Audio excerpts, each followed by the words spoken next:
Now that the dust has settled, or is on holiday, that's a weird image, I don't know what's wrong with it. It's high time we talked about the accents characters have in the popular, for a while, HBO show Game of Thrones. I'll do House of the Dragon once it's finished, which will still be long before Winds of Winter comes out. You see, they're all over the bloody shop, the accents, and you might be able to get away with that stuff with the Yanks, but not over here, chum. You have Northerners with Southern accents, Southerners with Northern accents, Scots dropped in all over the place, and not a single Irishman, aside from Roose Bolton, who is, well, Mr. Umber here put it best. Your father was a cunt. Although he's still one of my favourite book characters. In this first chapter, I'm going to take a look at the north. Modelled fairly closely on the north of England and some of Scotland, most of the characters you see make a believable stab at sounding like they're from that region. Ned Stark still has his head attached at this point, spoilers, thus enabling to say things like "Winter is coming" in his native Yorkshire accent. Kudos to D&D or whoever told them it would be a good idea to have Ned and the Northerners sound like, well, Northerners. Something which isn't apparent in the books. Ned has the grim, earnest northernness down to a T, and as scene setting goes, it definitely helps build authenticity during the first episode of Game of Thrones. Jon Snow and Robb, so far, so northern. Don't think too much, Bran. Relax your bow arm. Reasonably good stab at the accent too, from a Scot and a Southerner. Probably easier for a Scot, I guess. Roderick, the big barrel of sideburns, is also packing a no-nonsense northern accent. Lord Stark? My lady. The guardsmen just rode in from the hills.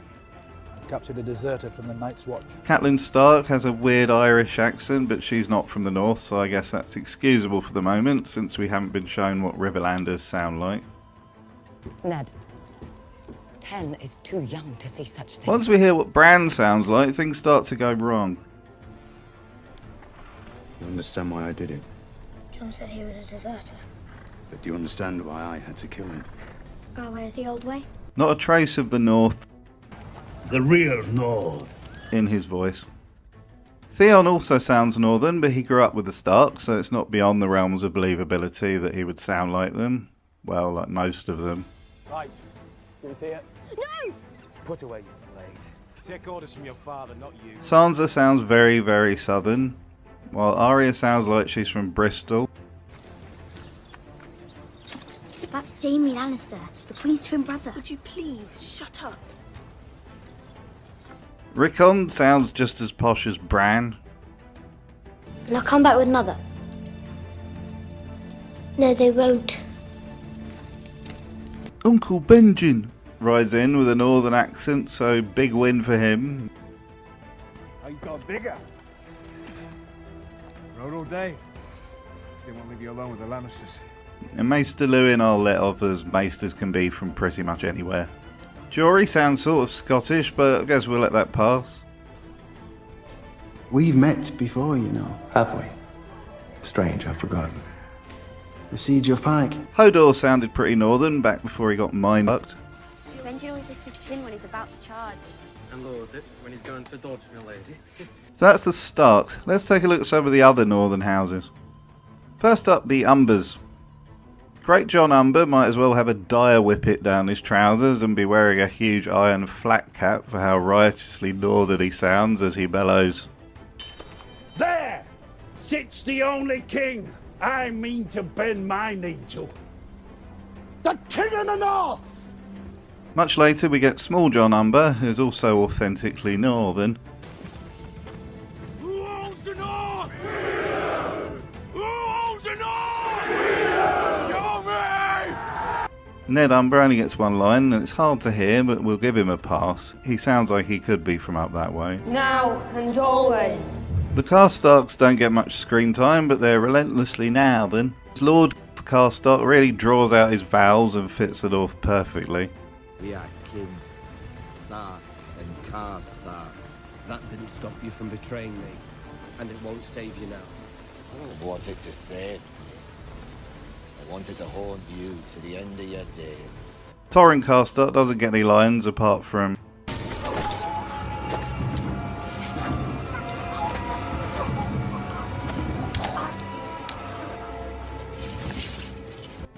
but Harold has a good stab at the accent.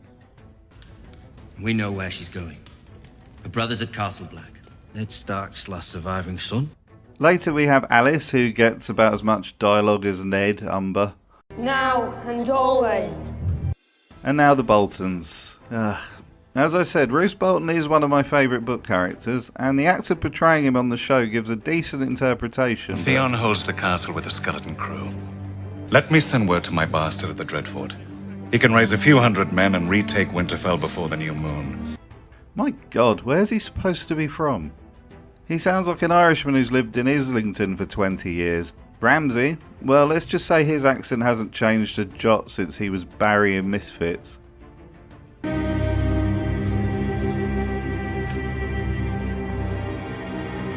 Welcome home, Lord Stark. Locke? I'm not sure what accent this is. Australian, Cornish maybe? Oh, nothing like your daddy. Your daddy ain't here. Never forget that. Miranda sounds like she should be taking orders in a Knightsbridge restaurant.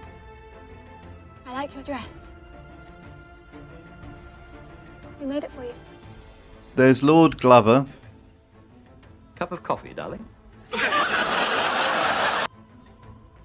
Who seems to be channeling Great John Umber. Pleasure to watch. House Glover will stand behind House Stark, as we have for 1,000 years. And I will stand behind Jon Snow. The King in the North! Lord Kerwin pipes up at Jon's King of the North scene, and he sounds like he's from up that way, so have a big tick there. The Boltons are defeated. The war is over. Winter has come. And Lyanna Mormont giving it a decent go, much like Commander Mormont did. Your son was butchered at the Red Wedding, Lord Manderley. It was meant for my son, Jorah. He brought dishonor to our house, but he had the grace to leave the sword before he fled from Westeros. Fuck knows why Jorah sounds the way he does. Just how long was he in exile for? I've forfeited the right to claim this sword. It's yours.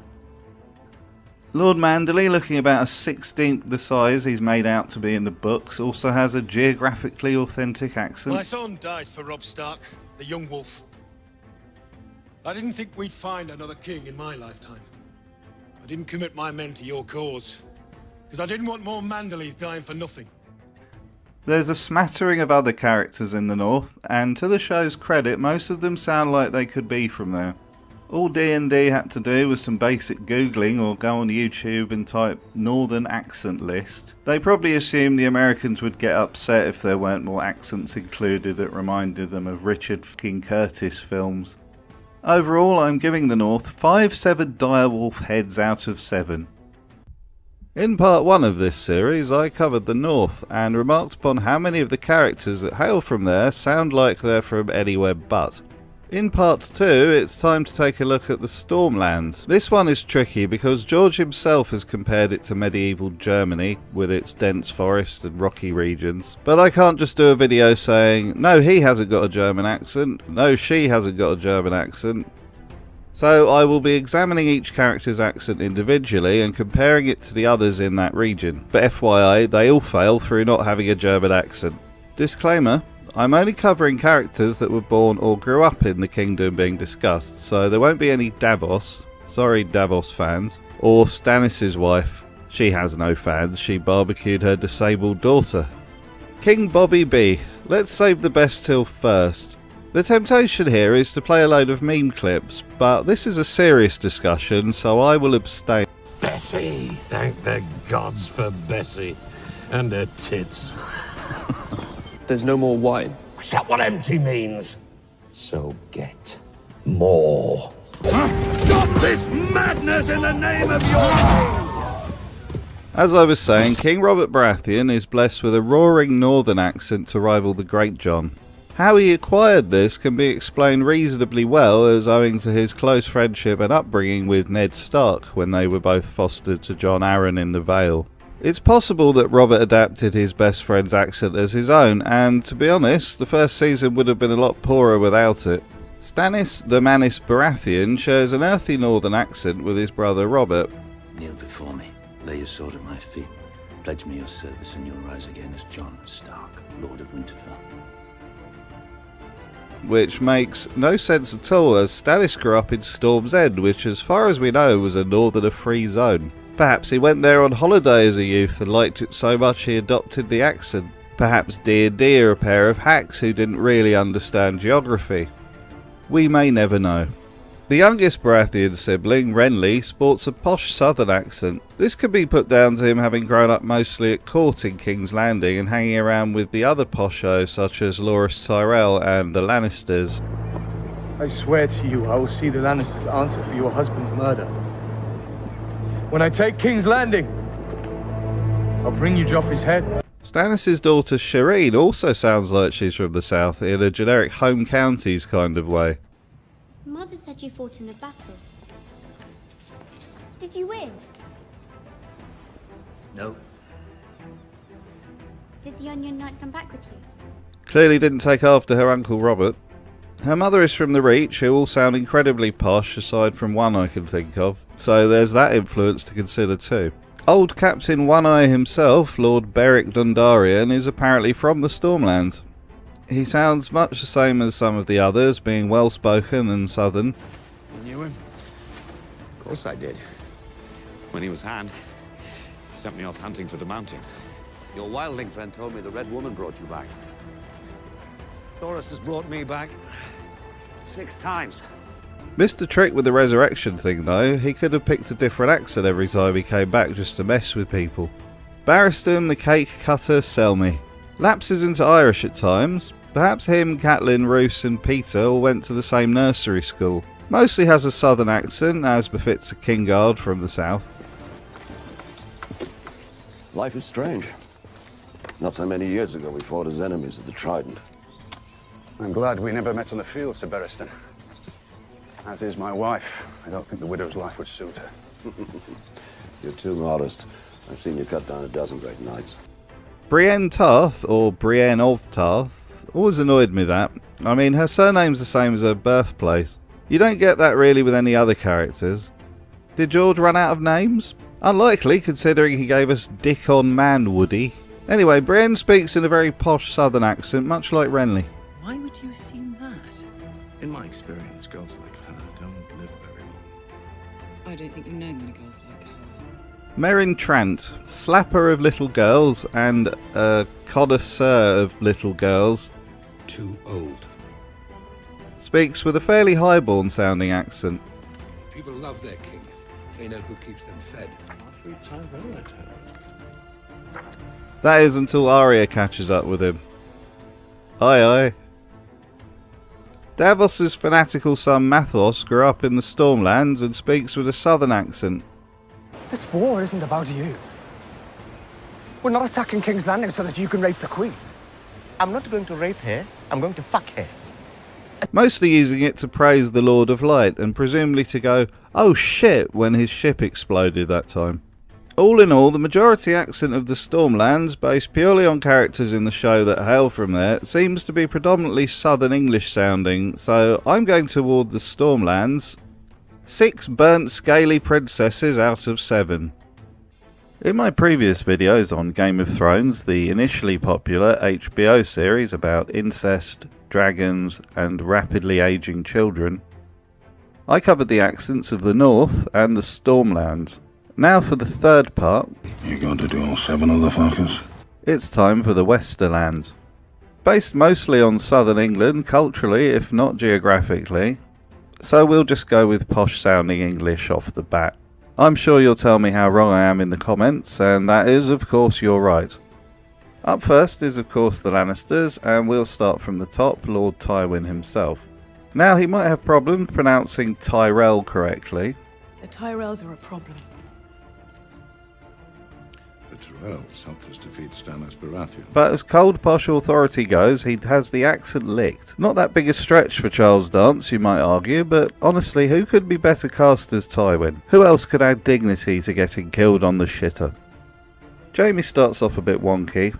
His voice veers into the actor's Danish accent a good amount during the first few seasons. Let me thank you ahead of time. You're guarding us all from the perils beyond the wall. Wildlings and White Walkers and whatnot. But by the end, he sounds more or less like a posh upper class type. So, fair play. You don't need a king. Any knight can make another knight.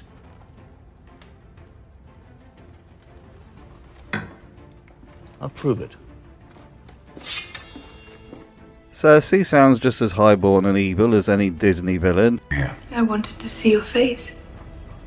They said you'd lost your nose, but it's not as gruesome as all that. Even when she's angry, she maintains the RP accent. Take him! Take him! Take him! Take him! Tyrion. Now, there's no nice way of putting this, but Tyrion's accent is fucking awful. I have a gift for you. Give that to your saddler. He'll provide the rest. You must shape the horse to the rider. Start with a yearling and teach it to respond to the reins and to the boy's voice. I don't remember him sounding this terrible when he was in Narnia. You get treated like a dumb animal long enough, that's what you become. You may find Narnia a more savage place than you remember. In scenes such as this one with Janos Slynt, he does a competent job. Are you drunk? Not have my honor questioned by an imp? I'm not questioning your honor, Lord Janos.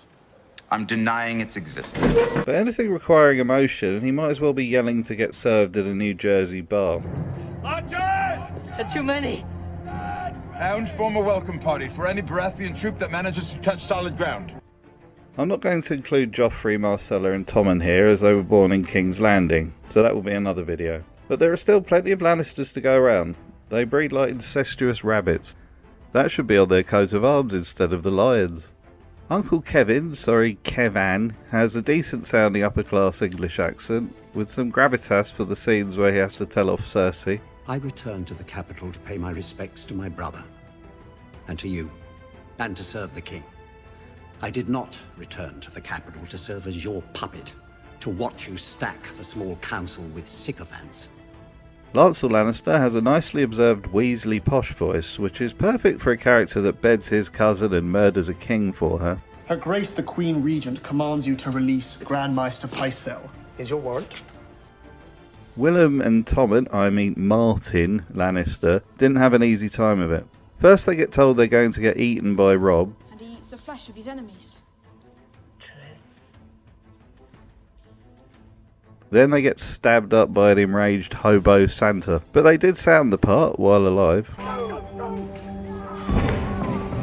Willem.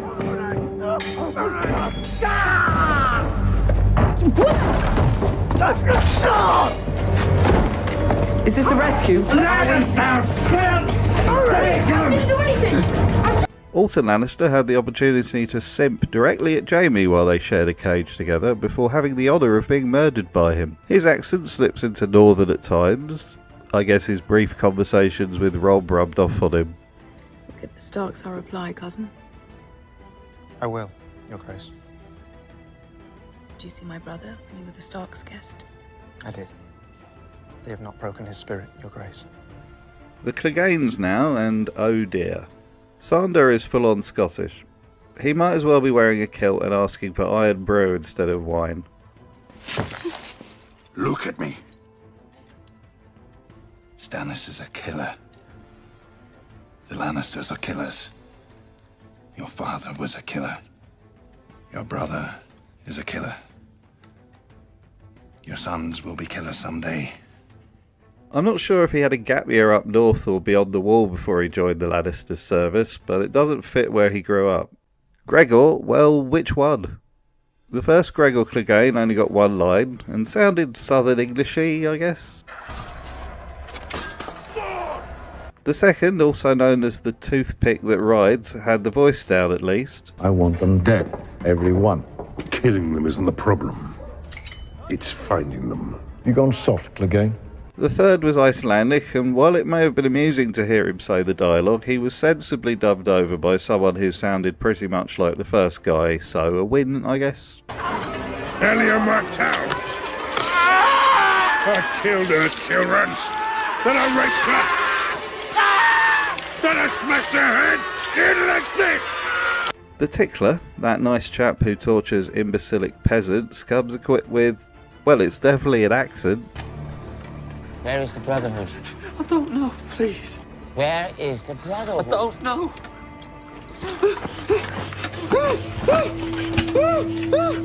Anyone? Cornish? Irish? Pirate? Fuck knows. Polliver, when he runs his cunt mouth, speaks with what starts as an East End sounding accent before lapsing into whatever this is supposed to be. He's good, the Mountain is. The best at what he does, but torture. You spend enough time putting the hammer to people, you start to feel like a carpenter making cheese. Then he gurgles in an undefined tone. Amory Lorch, the illiterate crow kebabber, speaks with a posh-ish English accent, but on closer listen there are traces of Irish. What might this be? Lord Tywin gave it to me. What for? To take to the armory. Why would he do that? In Pain, I just put him in as a joke. As we all know, he lost his tongue by going down on the Mad King's wife. Podrick Payne, the Whore Master. Everybody's least favourite puppy dog sidekick, has a reasonable go at the southern accent, sported by most of the other Westerlanders, but the occasional Scottish sound can be heard. What exactly did you do for Lord Tyrone? I brought him his meals, cleared his table when he was finished, kept his clothing and linens clean, carried his messages and returned the replies. Mostly I poured wine. Cersei's childhood friend Melara Heatherspoon, which sounds like she should be teaching fucking potions or something at Hogwarts, has a generic child actor RP accent, as most of the kids in the show tend to. Why not? If your father, he'll never know we're gone. But if he finds out... Kudos to the girl that played young Cersei though, she nailed the mannerisms and the voice. They said that you were terrifying. With cat's teeth and 3 eyes. You're not terrifying. Maggie the Frog has a sort of bored malevolence that she conveys through a suitable voice and seems like she's around those parts. Everyone wants to know their future. Until they know their future. This Lannister soldier that gets his legs sawed off by Talisa sounds sort of middling to No, don't! No, don't!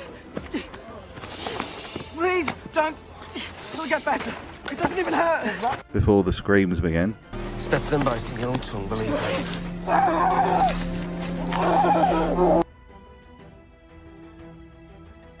And lastly, we have these two Burks with their immersion-breaking conversation where they play top trumps with famous Westerosi swordsmen. Right. The Mountain. Our man Jamie. If he ever gets out. Loras Tyrell. Loras Tyrell.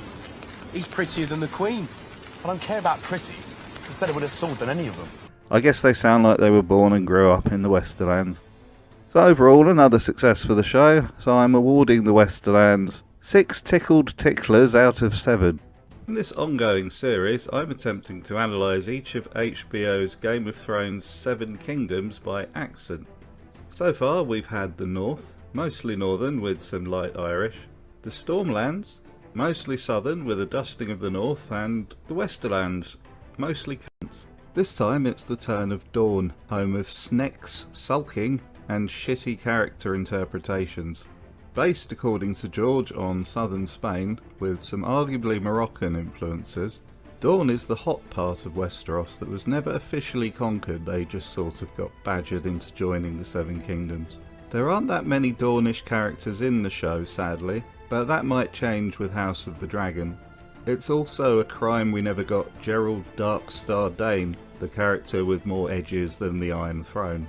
House Martell is the main authority in Dorne, so we'll start with the main man, Dr. Bashir. I mean Dr. Martell. Doran Martell. Nothing. Oberyn was slain during a trial by combat by law that is no murder.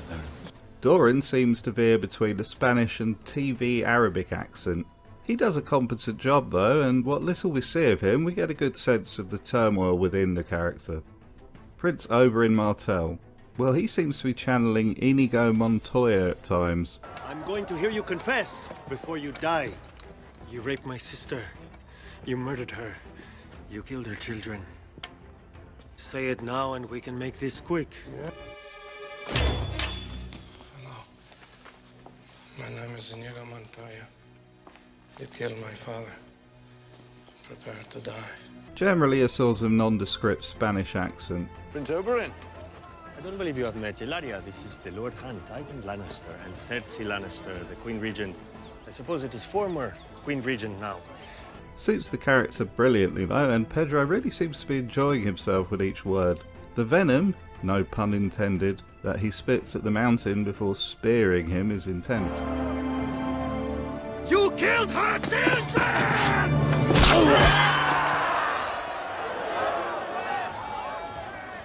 Shame he didn't know when to shut up and take the win.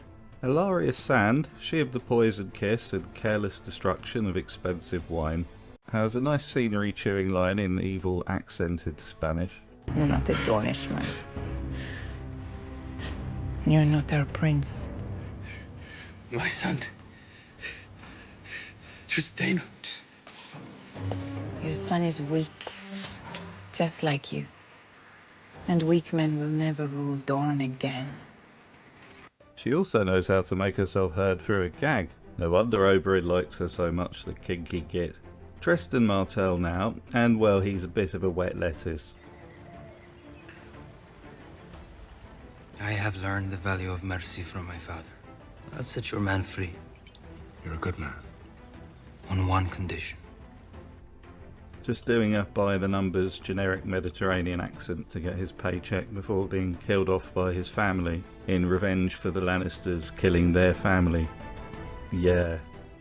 And now things all start to get a bit Manuel. The Sand Snakes. Obara, Nymeria and Tyen. I was going to cover each of them individually, but I can't. They don't deserve it. Never has a group of characters united a fanbase in hatred quite like these fucking clowns. From the cringe dialogue, You want a good girl, but you need a bad pussy. to the embarrassing tough girl posturing, they just suck ass. For Oberyn. For Oberyn.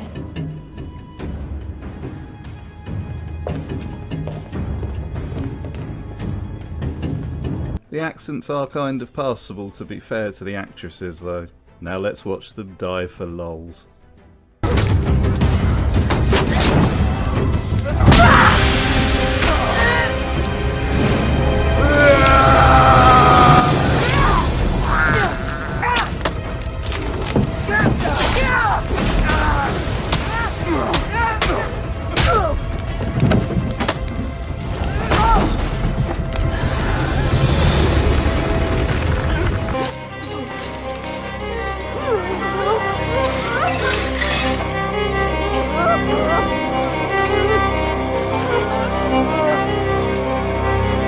Arthur Dane.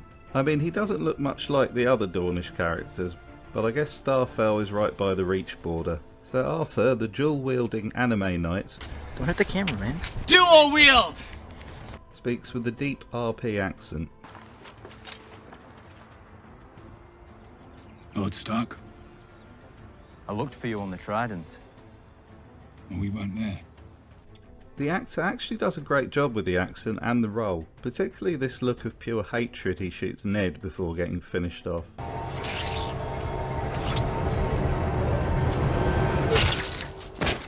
Dornish soldiers.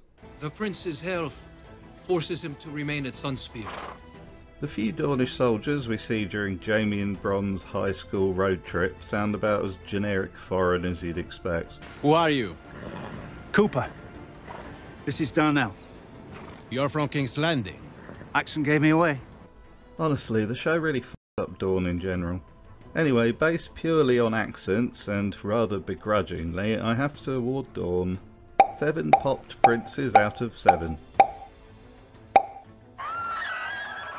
We've been north, south, east and west, but now it's time to plunge into the middle of Westeros and pick apart the accents of the Riverlands and the Iron Islands. They're all one kingdom, you see, apparently. Starting with the Riverlands, I guess loosely based on the Midlands of England, we have House Tully. Spoiler alert, none of them have Brummy accents. Americans have only just discovered northern people, so let's not rush them. Hoster Tully is ill at the start of the show and later becomes dead. He doesn't get any lines, but he does make a pleasant crackling sound like a bonfire on a late autumn afternoon. Brynden the Blackfish Tully is a gruff, badass old man who could chide his nephew. You shut your mouth about that damn mill. And don't call him nephew. He's your king. And walk away after firing an arrow without even waiting to see if it landed. He has a sort of southern accent with a tinge of somewhere else, possibly Scotland, maybe Ireland. Edmund Tully. He's my nephew. I love him. And he's a damn fool. Edmund is a sort of wet fish. He doesn't exude much power or intelligence, and in the show becomes a walking joke by the end. I like to think my experience has led to some small skill in statecraft and an understanding. Please sit. He speaks with an RP accent. Catelyn I covered in the first video in the series, but on reflection I probably should have waited for this one. Her sister Lyssa, however, speaks with a sort of posh, unhinged voice with a touch of Scottish here and there. My sister's guest is weary. Take him down below so he can rest. Introduce him to Maud. The innkeeper woman at the inn at the crossroads sounds a bit too upper class for a random peasant, but it is what it is. I don't require a large room. Surely, my lord. We have nothing. This farmer who takes in the Hound and Arya and then gets punched and robbed is also a bit too well spoken. The gods will have their vengeance. Frey will burn in the seventh hell for what he did. Things were different when Hoster Tully ruled the Riverlands. Curliket, for 'tis his name, a knight of the House Bracken, sounds Dutch or something if you ask me. Our lord is honoured by his trust. Jonas Bracken for some reason has a roaring Irish accent despite living in the Riverlands. Take fealty to King Renly and move south to join our forces with his.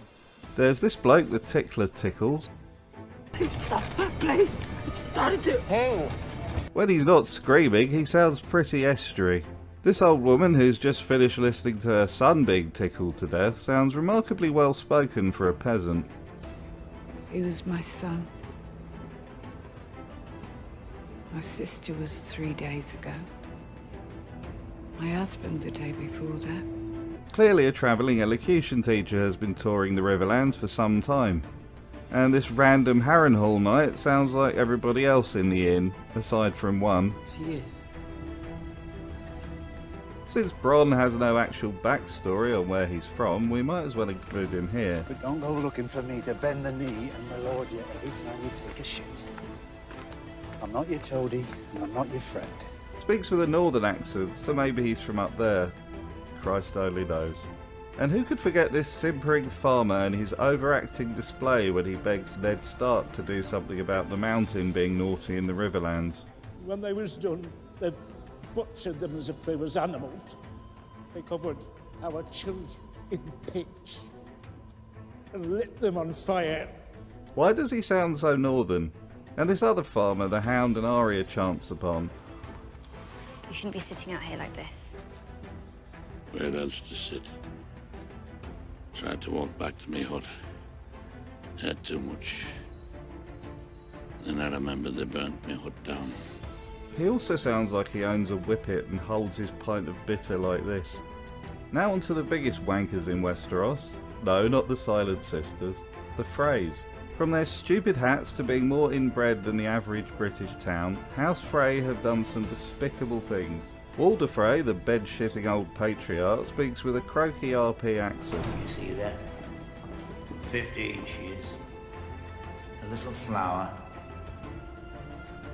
and the honey's all mine.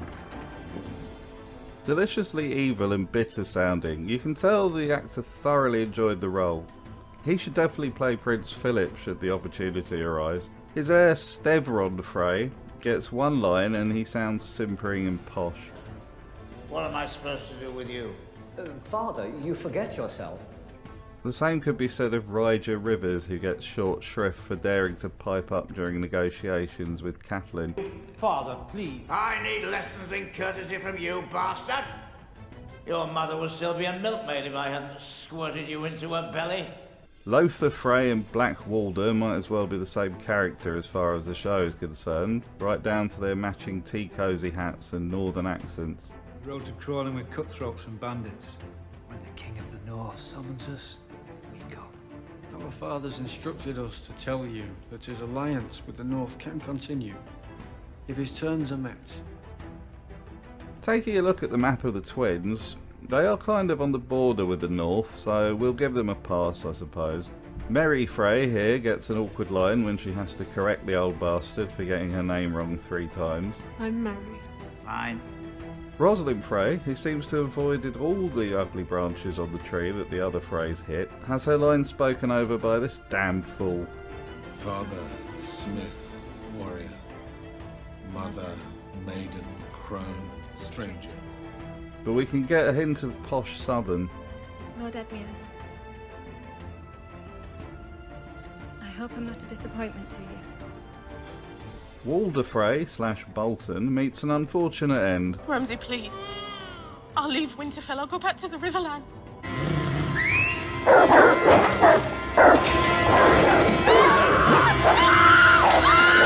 The Frey Knight, who helps Catelyn capture Tyrion, has the same sort of Irish twang the Tickler had. The Twin Towers of Frey. How fares your lord, sir? Lord Walder is well, my lady. He has asked your father for the honour of his presence on his 90th name day. He plans to take another wife. Another northern-sounding bloke stops the Hound and is very rude to him, in my opinion. Are you soft in the head? Turn this car around. There's Mr. Aye, it's over. Peace over yet, is it? Aye, it's over. Another northerner.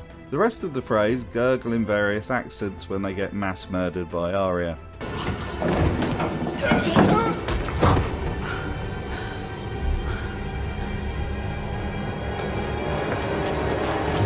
Now for the Iron Islands. Based somewhat on the Viking lands of old, most people that live here don't sound like that at all. Starting with head honcho Balon Greyjoy, he's from the same moustache-twirling posh villain school that Walder Frey attended. I brought you a proposal from Robb Stark. Who gave you those clothes? Was it Ned Stark's pleasure to make you his daughter?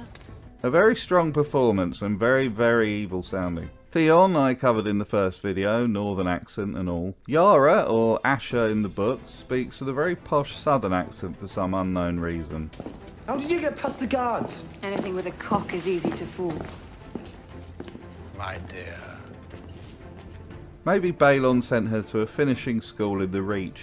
Euron Greyjoy is a dark, mysterious warlock pirate in the books. Here he's a bumbling clown who can build a fleet of ships on a barren island in a matter of days. Go back to your homes. Chop down every tree you can find. He does, however, have the only Scandinavian accent in the entire place. How's that for some Iron Islands irony? Aeron Damphair Greyjoy speaks with a southern accent. Let Euron, your servant, be born again from the sea as you were. Bless him with salt. Bless him with stone. Bless him with steel. He has a great voice in my opinion and was wasted on just this one scene. This fake Aeron in Season 2 speaks with a full-on Irish accent. What is dead may never die. What rises again, harder. Dagmar is just Finchy from The Office with leather armour on. Dagmar, first man. That's not to detract from the performance, however, as he plays the role to a T. Thought he'd never shut up. It was a good speech. Didn't want to interrupt. Black Lauren here, the very insubordinate member of Theon's crew. Your captain. I have been reaving and raping since before you left Balon's balls, Captain. Speaks with a Scottish accent. At this point, just go with it. Drennan, another Irishman. And where are you going? He doesn't get many lines before he gets killed by horniness. Harag, who tragically attempts to kick Theon in the balls, is a swaggering Australian. Sister's dead. She's not dead. She's dead. Even if Euron hasn't cut her throat yet, she's dead. She's our queen. She's your sister, and you left her to die. Ralph Kenning is incredibly posh. Are you a woman, boy? You don't know. The Ironborn will not surrender. He's cut off mid-bullying of Theon by Adrak Humble. There's a fearsome Ironborn name.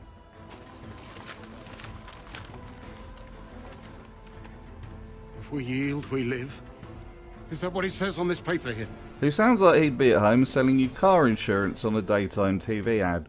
For the Riverlands, I'm awarding the show 4 missed arrows by a damned fool out of 7. For the Iron Islands, 2 fingers in the bum out of 7. In part 6 of this ongoing series, examining the accents of the 7 kingdoms in HBO's Game of Thrones, I thought it was high time I covered the Vale and the various idiots and pompous windbags that populate it. Based on, who honestly cares anymore, Switzerland or somewhere. None of them have Swiss accents either, so they all lose. On we go.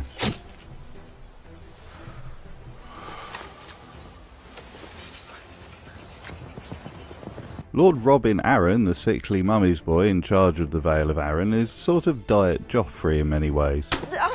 Coddling mother, Family means everything to me. sociopathic tendencies, and the total inability to take a slap. He speaks with a sort of RP accent with some estuary thrown in. She's my cousin. We should help her. Sir Hugh of the Vale gives Jory short shrift when he's approached on Ned's behalf. As you can see, I'm busy. I'm sorry, I didn't catch your name, sir. Sounds suitably snidey and posh, and later sounds gurgly and spluttering.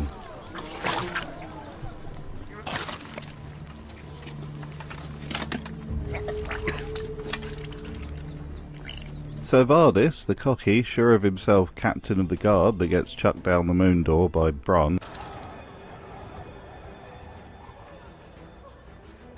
sounds like, well, your guess is as good as mine. Cornish, Irish. With all my heart, my lady. But the imp is half my size.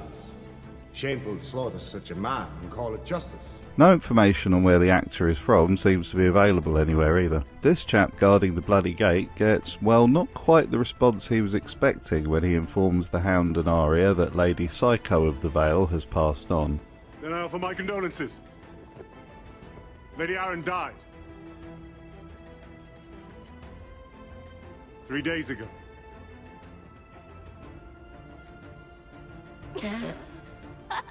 Southern with a twinge of what sounds like Welsh. The delightfully pompous Lord Royce has the measure of Littlefinger from the get-go and has a wonderful old-school posh accent. And she's fallen through the moon door. We were told there was a witness, a girl. His son Waymar has the honour of being the first character to die in the show.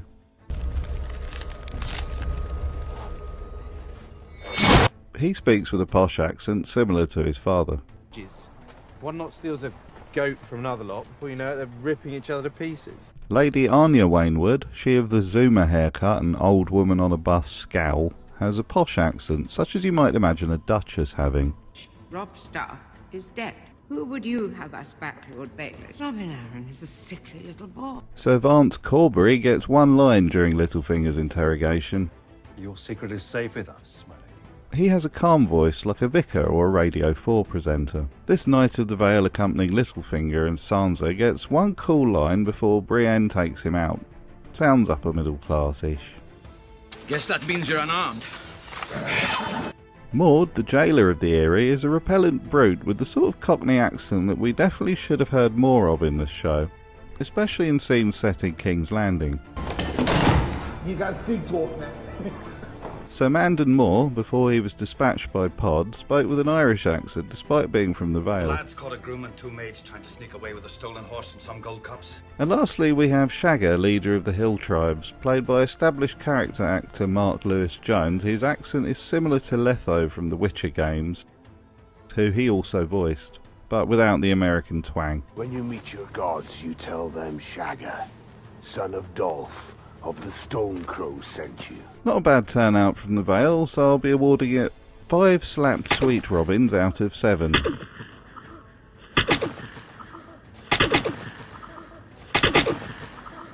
Next time it'll be The Reach, featuring Samuel Tarley.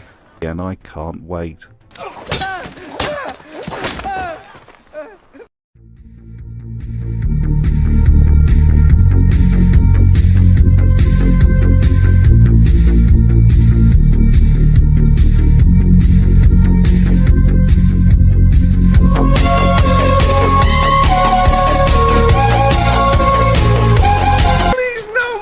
Well, we've done it. We've arrived at the 7th, but not the last, part of this series, examining the accents of each of the 7 kingdoms of Westeros, as heard in the HBO show Game of Thrones. Now it's time for the accents of the Reach, which is a very posh, prosperous place, starting with the people's princess, Marjorie Tyrell. Marjorie speaks with an incredibly posh accent and wears a permanent smirk on her face. Even when she's annoyed, she remains well-spoken and correct sounding.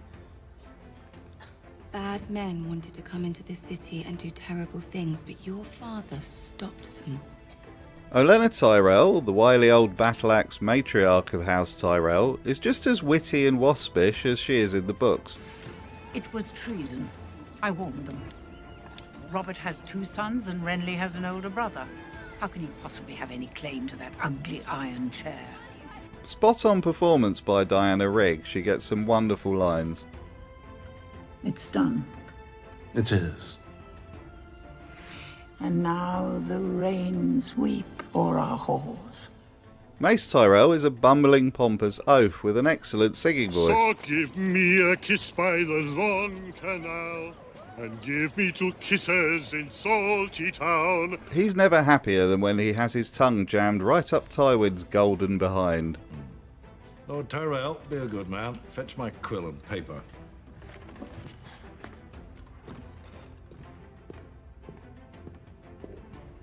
Loras Tyrell has the sort of lazy posh accent of one who's never had to really try in life. Your sister looks very beautiful. As does yours. So, are you looking forward to your wedding? Yes, very much. Our fathers are both rather keen on the prospect. They certainly are. This Tyrell lady-in-waiting to Olenna sounds oddly northern. Do you like it, Nana? Jack Bulwer, the member of the Night's Watch, who correctly guesses this charming young lady's rendition of a popular song, also sounds weirdly northern, despite being from the Reach.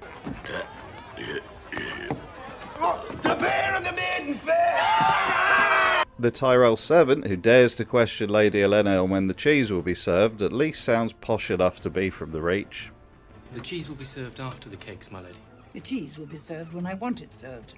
Marjorie Tyrell's handmaiden, who is deeply concerned that her ladyship will get peasant shit all over her dress, sounds very well spoken and RP. You'll ruin your dress.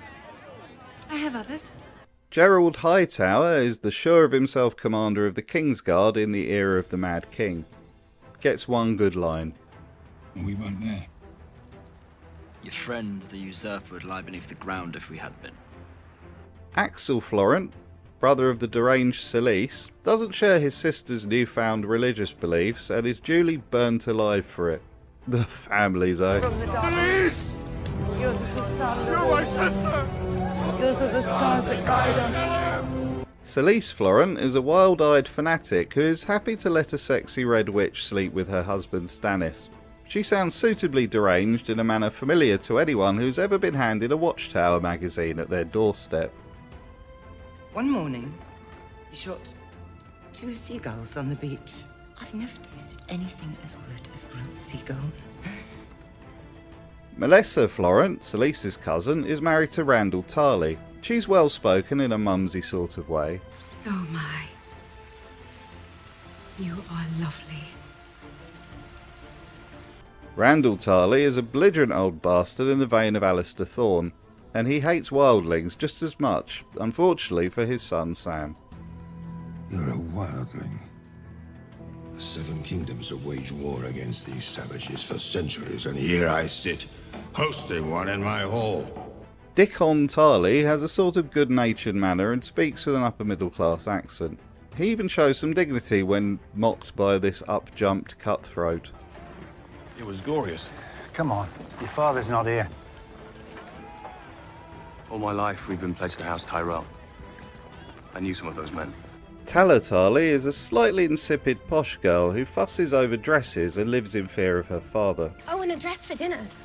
You can wear one of mine. What's your colour? Midnight blue or silver? Silver, maybe.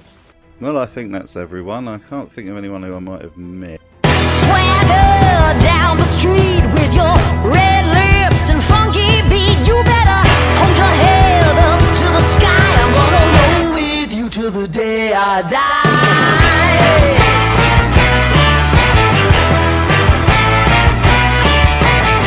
Now, I know I've perhaps been a bit harsh on Samuel Tarley in the past, but he utterly deserves it, mostly due to his northern fucking accent. I know for a fact that some of the officers go to that brothel in Molestown. I wouldn't doubt it. Well, don't you think it's a little bit unfair? Making us take our vows while they sneak off for a little sally on the side. He's from the Reach. We've just heard each of his family members speak. Did he stop off at a pie shop near Winterfell on his way to the wall and just adopt the accent immediately? This is basically the point I wanted to make when I began this series. If you're making a rough geographical equivalent to Britain in your medieval fantasy show, and you're willing to make different characters have different accents corresponding to where they're from, then don't half-arse it. Or this is the result. Overall, I'll be awarding the Reach 6 slaying Sams out of 7. Thank you for being with me this far. In future videos, I'll be covering the accents and speech patterns of other areas of Westeros such as the Crown Lands and the Wall, in addition to taking a look overseas at Essos and its many cultures. Now we have the Seven Kingdoms proper out of the way, we can take a look at some of the other areas of Westeros. The Crown Lands technically doesn't fall under any of the other kingdoms, so I thought why not give it its own video. Joffrey Baratheon, the slimy Westeros supervillain and false king, speaks with a posh evil southern accent, somewhere between Mr. Burns and Commodus from Gladiator. It's not much at all.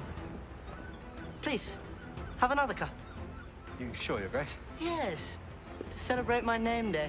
Have as much as you like. His brother Tommen, the grown-up version, speaks with a very posh RP accent befitting other royals such as Joffrey or Renly. My mother would like to see her daughter's final resting place. I'm sorry, Your Grace. That's not possible. Not yet. When will it be possible? When she's fully atoned for her sins. You cut off her hair and marched her naked through the streets in front of the whole city. Marcella Baratheon's an odd one. As a child she seemed to have a northern twang, but the later version spoke with an accent much like her siblings. I know. About you and Mother. I think a part of me always knew. And I'm glad. More D&D continuity fails. Davos Seaworth is as Geordie as they come, despite hailing from Fleabottom in King's Landing, in the south. You're not a young man, Salador. And correct me if I'm wrong. Most pirates don't grow old. A note for our American viewers, Geordie means from Newcastle. If you've ever had the misfortune of seeing these woeful, well past their prime idiots on your screens, then that's the Geordie accent. Sir Dontus of House Hollard, despite his house colours seeming to be the American flag, Sir Dontus, the lovable drunken clown, speaks with an estuary accent. Sorry, Your Grace. My deepest apologies. That's when he's not spluttering wine everywhere in front of the royal family. Lolis Stokeworth is so wet she should be the sigil of House Tully, but she sounds posher than most of the other characters on the show.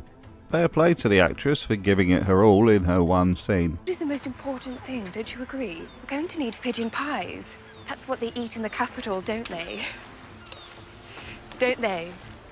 Janos Slint, the stalwart, trustworthy captain of the Gold Cloak, speaks with what seems to be a southern accent, but we get some scouse creeping in. Are you drunk? Not have my honour questioned by an imp? Scouse is what people from Liverpool sound like. You know, like the Beatles, or if you hate your life, Google Cilla Black. Megan, the mother of one of Bobby B's many, many bastard children, sounds a bit too well spoken and RP for your average King's Landing prostitute. He wasn't that sort of man, my lord. He just wanted to know if the child was happy, healthy. Gendry, the blacksmith's apprentice and wielder of a ridiculous fantasy warhammer, speaks with an estuary accent. About my work, first. I was being treated well. I liked it here. His blacksmith master speaks with a nondescript southern accent. As you wish, my lord. Gendry! Oliver, the male prostitute, seems to be the only gay man in King's Landing, lending his services to Oberyn, Loras and the High Septon amongst others. Speaks in a plummy RP accent. Oliver, if it please you. I should like to see you spar with a proper partner, sir. The fat boy that Arya kills has his lines dubbed in for some reason. Standard southern child actor voice. There she is. What do you want? Want you, wolf girl. Come here. Leave me be. My father's a lord. He'll reward you. She'll reward me. The queen. Stay away! Hot Pie sounds like he could be from 1980s Grange Hill with his estuary TV accent. What's a gutter rat like you doing with a sword? Maybe he's a little squire. He ain't no squire. Look at him. Looks like a girl. Lommie, another orphan from King's Landing, speaks much the same way as Hot Pie up until he gets a needle in the neck. No, you've got to carry me. All right. Rorge's origin is unknown, but we first meet him being transported to the Wall from King's Landing. Speaks in a gruff Cockney accent reminiscent of Bill Sykes from the various Oliver Twist films. Get us beer! Viserys Targaryen sounds as posh and evil as Joffrey. I can see why he was killed off early, you can't have two of them running around. Is it true they lie with their horses? I wouldn't ask Khal Drogo. If you take me for a fool, I take you for a king. Daenerys Targaryen sounds very upper class. Must have had some expensive governesses while in exile. We will lay siege to the capital surrounding the city on all sides. Cersei will have the Iron Throne, but no food for her army or the people. Rhaegar Targaryen gets few lines in a flashback, but he sounds like royalty. she is mine. From this day until the end of my days. Cersei's handmaiden, Bernadette, not only copies her Grace's Mr. Spock haircut, but also her accent, or tries to. Advance, Your Grace. The head pyromancer has a great voice like a wizened old sorcerer. The actor used to do the audiobooks, and they're definitely worth checking out. No, I have not conducted this experiment. It could well be true.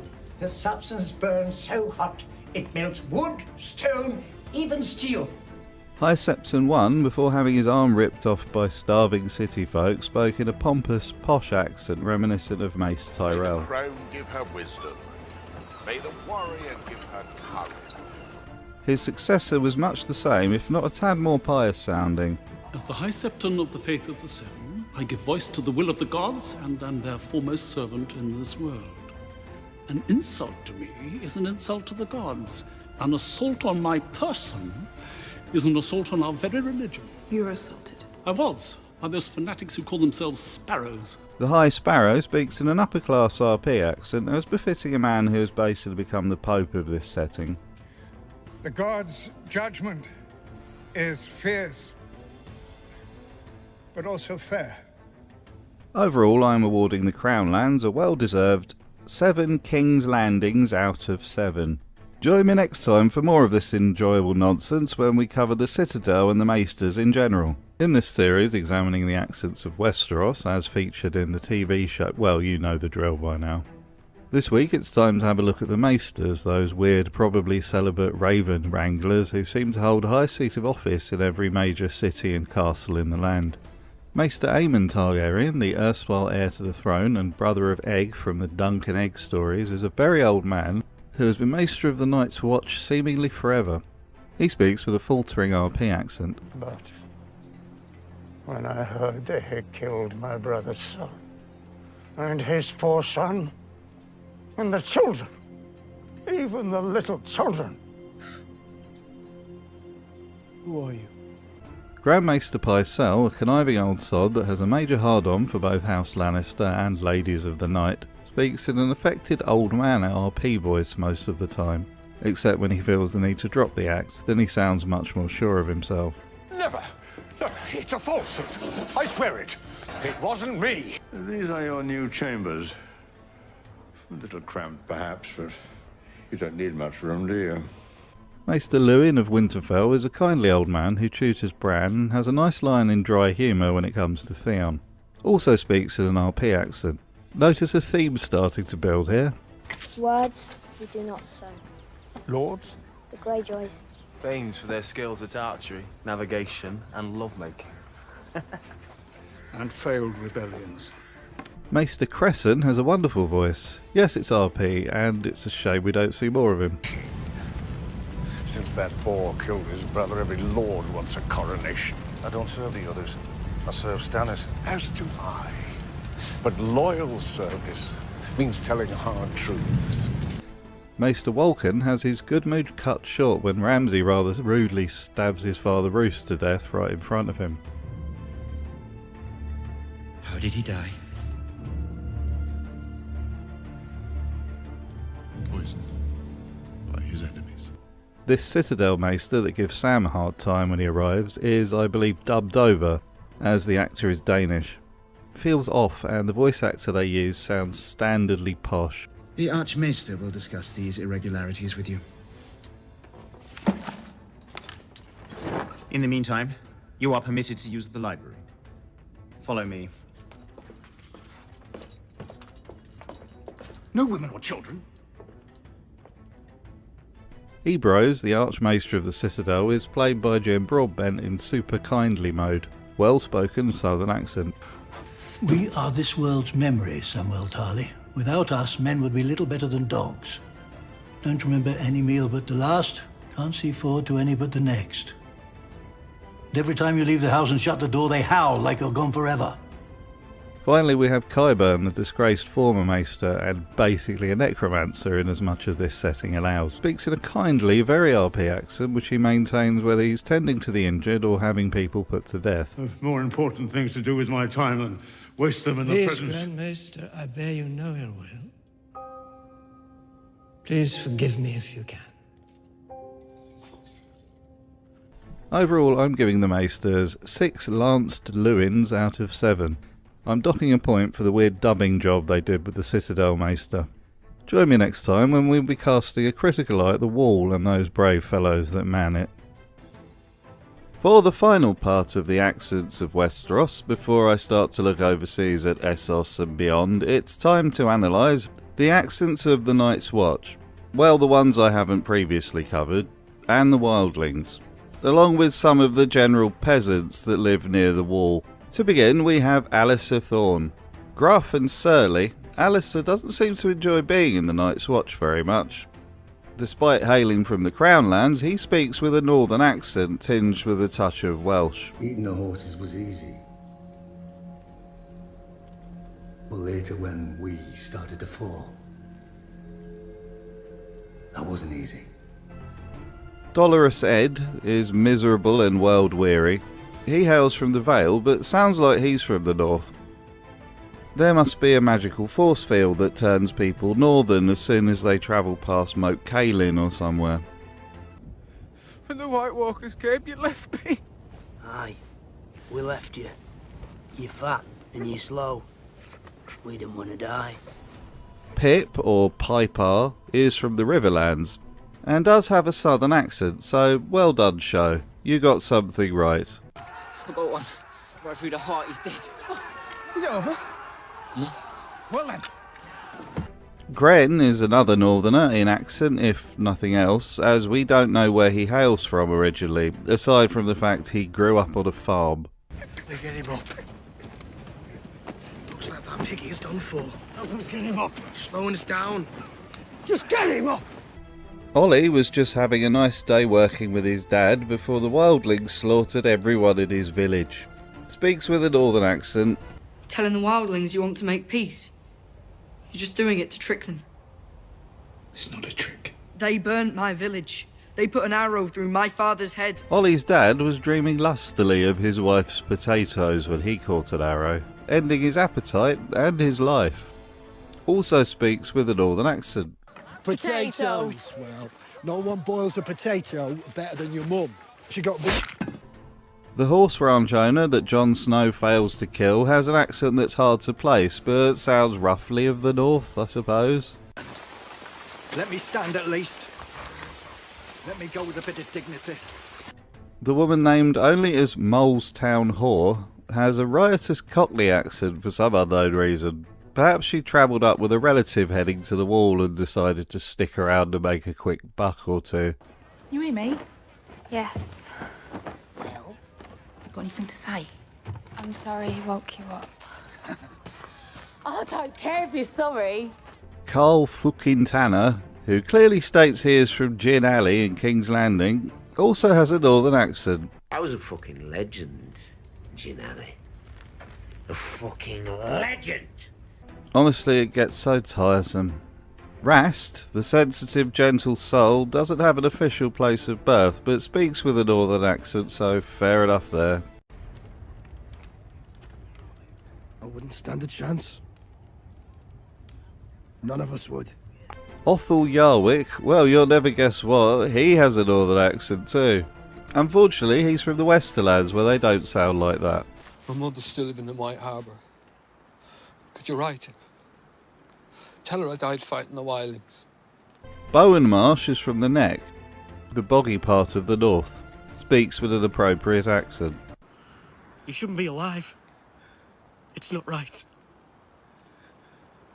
Neither was killing me.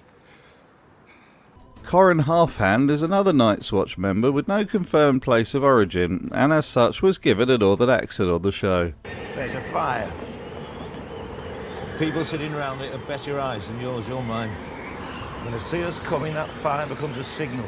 Mance Rayder was born beyond the wall and taken in by the Night's Watch before rebelling. Speaks in a northern accent. So, you're Ned Stark's bastard. Thank you for the gift, Lord of Bones. You can leave us. Tormund Giantsbane, the wildling warrior who has a serious crush on Brienne, speaks with a Scandinavian accent, which is a nice touch given the geography of the area. Plenty of little men try to put their swords through my heart, and there's plenty of little skeletons buried in the woods. Rattleshirt, the Lord of Bones, had a northern accent in Season 2, but seems to have adopted the more common Scandinavian one in Season 5. Perhaps he was just pretending to impress Ygritte. We may never find out. We killed his friends. Thought you want to question this one. Last time I saw you, the little crow was your prisoner. The other way around now. 1-1 the Giant gets a line for comedy effect, and I have no idea how to class it, so it will be designated Giantese.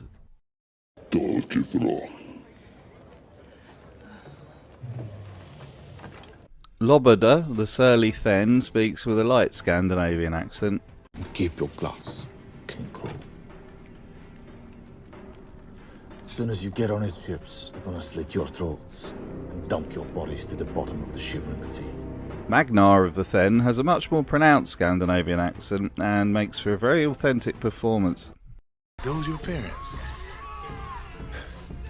Open your eyes. I'm going to eat them. Oral, the Warg and #1 Ygritte Sib, speaks with a northern accent when he's not caw-cawing in eagle form.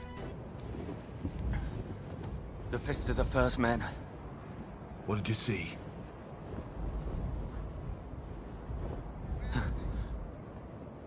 Dead crows. Jon Snow's Stockholm Syndrome girlfriend Ygritte has a northern accent and really likes using it. Last time you seen a giant, Jon Snow?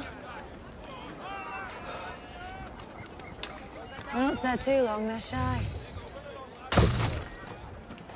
When they stop being shy, they get angry. Carsey, despite having a name that's slang for a toilet, certainly doesn't resemble one. Speaks in a Scandinavian accent. The show's really on a roll with a diversity of wildling accents. No sarcasm, it really is.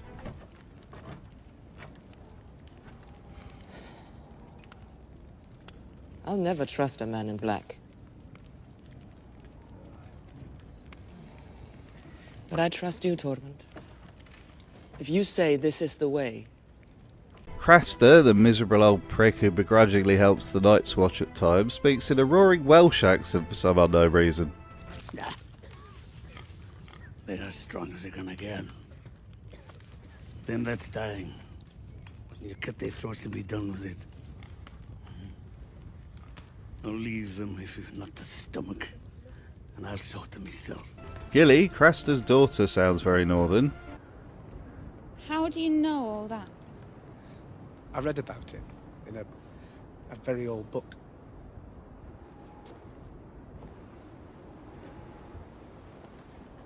You know all that from staring at marks on paper?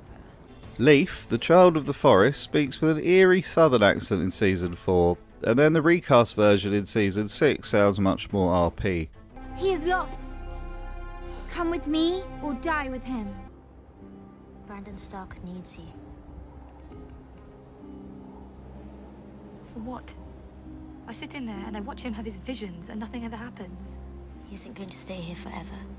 The Three-Eyed Raven is a standard posh bloke in Season 4 before being replaced by legendary actor Max von Sydow, who was allowed to use his native Swedish accent in Season 6. I've been many things. Now, I am what you see. I was waiting for you. I don't want to be you. I don't blame you. You won't be here forever. Overall, I'm awarding the Night's Watch and the Wildlings 7 fooked Carl Tanners out of 7. Sansa. Sansa. Sansa. Sansa. Sansa. Sansa. Sansa. Sansa. Sansa. Sansa. Sansa. Sansa. Sansa. Sansa. Sansa. Sansa. Peter Littlefinger Baelish is a Machiavellian mastermind in both the Song of Ice and Fire books and, well, the first 5 or 6 seasons of the show Game of Thrones, in which he is played by Aidan Gillen. However, that's not why we're here today. We're here today to rip the ever-loving piss out of Littlefinger's accent. Well, accents, as it goes. They seem to change and get more bizarre each season, you see. Season 1 Littlefinger sounds like this. Look at you. You know what you want me to do. You know it has to be done. But it's not honorable, so the words stick in your throat. He sounds like he's reading his lines on a screen inside his head whilst also trying to sound English. I don't remember Mayor Carcetti sounding this stuttery. Later, when he backstabs Ned, he sounds thoroughly snaky like a Disney villain. I did warn you not to trust me. He also gets a long monologue scene, which is hilarious because of the voice he's acting, but I can't show that as it has boobies in it. You know the one. For many years, most of my life, really. Play with her ass. In Season 2, we start to get some Irish creeping into his voice. Ah, the late King Renly. Rather a short reign. Murdered by a woman, I hear. So they say. There has been talk of other forces at work.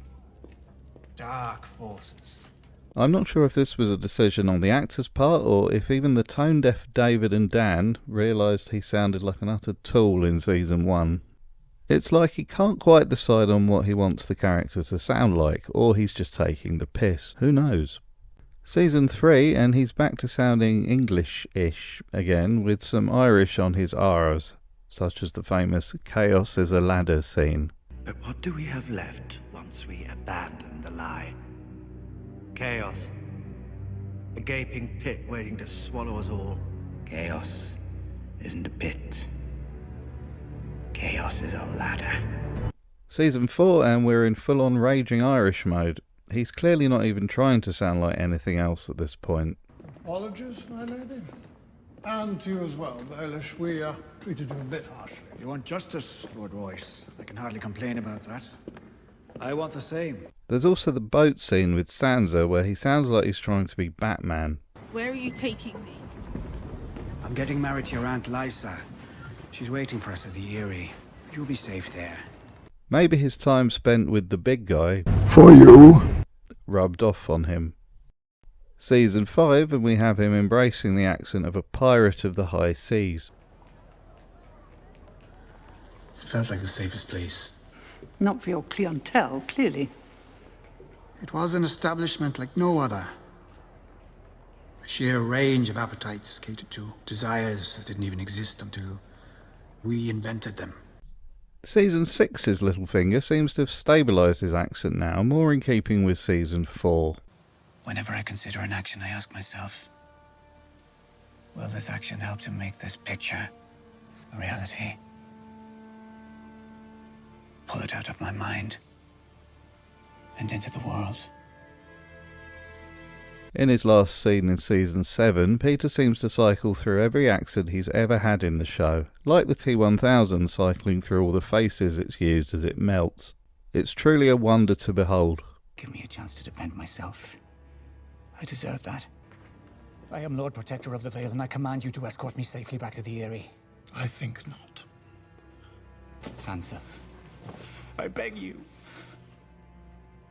I loved your mother since the time I was a boy. I loved you more than anyone. The thing I don't get is why Aidan never used his real speaking voice. Here's how he sounds in real life. I really did enjoy playing that character on Game of Thrones and being part of that, you know, just spectacular story weaving that so many people, you know, invested themselves in. That would have worked fine for the show. Overall, I'm going to award Peter Littlefinger 1 chaotic ladder out of 7. Bye then. Hello and sigh. Nobody is perfect, not even me, dear viewer, and sometimes things get lost in the wash. Today I want to cover the characters I kind of forgot about while doing my previous Accents of Westeros videos. To start with, we have Ros, everybody's favourite hooker with a heart of, well, money. Ros has an earthy northern accent, which is great because she's from Winterfell. And you can afford that. Some of my friends are more generous than others, 1,000 girls like you in King's Landing. so I'll have lots of company. Jojen Reed, another northerner, has a southern RP accent for some reason. You must be Summer. Now, people have pointed out in the comments before that the noble houses may all share a sort of standardised accent, which is why so many of them sound southern. This does make a lot of sense. For a real-life example of this, take Rose Leslie, who plays Ygritte. She grew up in a castle in Scotland, yet speaks with a very posh English accent. Yeah, this is the accent that I've always had. So where are you from? Bizarrely enough, I'm actually from Scotland. No! Yeah! Mira Reed, Jojen's sister, also has a very well-spoken RP voice. Isn't he ashamed, your brother? Needing you to protect him. Where's the shame in that? Any boy his age who needs his sister to protect him is gonna find himself needing lots of protecting. Some people will always need help. Septa Unella, who managed the incredible task of glamming down Hannah Waddingham, speaks in a kind of RP meets Estuary accent. She doesn't get many lines aside from shouting shame 500 times. I said my face would be the last thing you saw before you died, you remember? Good. I'm glad to see your face. I'm ready to meet the gods. Anguy the Archer, who hails from the Dornish border with the Stormland, speaks with a Liverpudlian accent. You know, like the Beatles. When I'm done talking, that arrow's falling down on your fat head. So I advise you move, because I'm done talking. Marillion, the bard who paid a hefty price for singing a very funny song about King Robert getting cucked to death, speaks in an Estuary accent that sounds a lot like David Tennant when he plays Doctor Who. He's Scottish in real life, so I guess that makes sense. Boy, bread, meat and beer, quickly. Oh, good idea, Grandfather, I'm starving. A song while we wait? Lem Lemoncloak, who is much more of a twat in the show than he is in the books, speaks in a southern English accent. Stay safe. The night is dark and full of terrors. Brother Ray of House Lovejoy is a show-only character. He speaks in a northern accent, and there's no reason to assume he's not from up that way. I mean, these people don't know how to fight. You do. I'm done with fighting. Even if it's to protect yourself. Violence is a disease. Tila, the girl that reminds Davos of Shireen, is from Winterfell and speaks in a northern accent. Well done, show. All the children will be going below when the time comes. Lyanna Stark, both versions, speak in a northern accent much like her siblings. Right here. This stupid mother. And lastly, Old Nan. The old version and the slightly less old version both have area-appropriate voices. Oh, Nan, look at the size of him. If he ever learned to fight, he'd be unstoppable. Well, he's never going to learn to fight because he's a stable boy. Don't listen to it. Crows are all liars. That's about it. Thanks as always, and I will see you in Essos next time. Bye then. In a continuation of my Accents of Westeros series, it's time to turn to Essos, starting with Braavos, that city of crime and high finance, and suspect brothels. Syrio Forel, the flamboyant dancing master that started Arya on her journey that would culminate in this pile of cringe, speaks with a very over-the-top accent that has its roots in the Mediterranean. Tomorrow you will catch it. Now pick it up. That is not the way, boy. It is not a great sword that is needing two hands to swing it. As he revealed in an interview, he based a lot of it on his father's Greek accent. Jaqen H'ghar, the shape-shifting stealth assassin with the 90s grunge hair, sounds quite German. Still, they have no courtesy. Men must ask forgiveness. You're called Ari.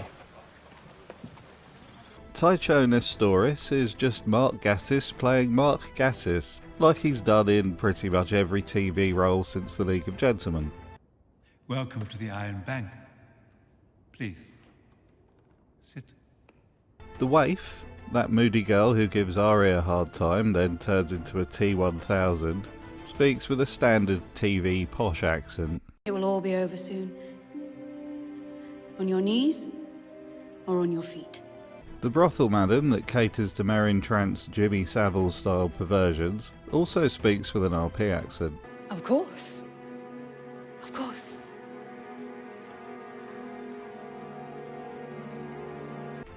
Jesus, show, you're in a completely foreign country to Westeros. Are you really this bland when it comes to character voices? The Thin Man, the loan shark scammer that rips off sailors, speaks with a sort of Cockney accent in an Albert Steptoe style way. Best in the city. You wouldn't lie to an old man, would you? The acting troupe that Arya watches perform plays in Braavos are an interesting bunch. Let's take a look at what each of them sound like both in and out of character. It's all getting quite better, isn't it? Isambaro, played by none other than Richard E. Grant, speaks like a sort of aged Withnail, the same posh anger and frustration wrapped up in a giant ego. You can do better, Bianca dear. You must do. I had 2 lines. There are no small parts. You rang very full. His portrayal of King Robert comes with a theatrical northern accent, much like the real one. Oh! Murdered by a boar! The great big hairy whore! Bobono the dwarf that plays Tyrion sounds much the same whether he's on stage or off. Well-spoken Southern English. He proclaims me Hand of the King. The position's mine for life. And he's given me permission to take Sansa as my wife. Certainly a lot better than Peter Dinklage's accent. Lady Crane sounds as posh as Cersei when she's playing the part, but in private it's a bit more rough around the edges and has traces of an Australian accent. I feel the winds of winter as they lick across the land, and our son alone on that cold, cold throne, without a guiding hand. You need to know that if we're going to be intimate. Of course we're going to be intimate. It's only a matter of time. Bianca, the murderous understudy with designs on the Cersei role, sounds equally well-spoken and RP both in and out of the play. My father! Truly you should. Killing the man will do you no good. Save him, please. I rang very false. Clorenzo, who gives us an eyeful of his warts, is exceedingly posh when playing Joffrey, but sounds much more estery off stage. Good people, you may all relax. My father's friend shall be spared this. It's a wart. 2 warts. And lastly, Camello, played by the underrated British comedy mainstay Kevin Eldon, has a hilarious turn playing Ned Stark with an exaggerated northern accent. I'd ask him for permission, but he smells too bloody awful! Behind closed doors, he sounds well-spoken, if not completely RP. Well, don't worry, love. They usually go away in 5 or 6 years. Oh, watch this, darling. Stinks of me. You'd think with all the Italian-sounding names the players had, you'd get at least one non-English accent, but nope. Tenicio Terris, the captain of the Titan's Daughter, the trading ship that takes Arya to Bravos, speaks with a sort of nondescript European accent. You're seeing him? I want to go north, to the wall. No, you don't. Hello, yes. In this ongoing series, I'm exploring the accents of characters in the HBO show Game of Thrones. Having previously covered Westeros, I've begun to take a look at Essos. This week it's Karth's turn in the spotlight. Since there are so few characters actually from Karth, I'll be covering everyone who happens to live there at the point it appears in the show. The first character we meet from Karth is the pompous Spice King, giving Dany a hard time. He speaks in a very sure of himself RP accent. I imagine they went with this choice as there's just something wonderfully condescending about a posh upper class voice sneering at Dany and telling her she can't come in. I am not a liar. Oh, I don't think you are. But as I've never met you before, my opinion on the matter is of limited value. Where I come from, guests are treated with respect, not insulted at the gates. Then perhaps you should return to where you come from. We wish you well. The Silk King doesn't get many lines, just one that I've found so far. He speaks in an English accent with a touch of the actor's native Croatian. I believe this was a local casting decision as the filming location of Karth was Lokrum, an island in Croatia. They're my children. I'm begging you. Begging us?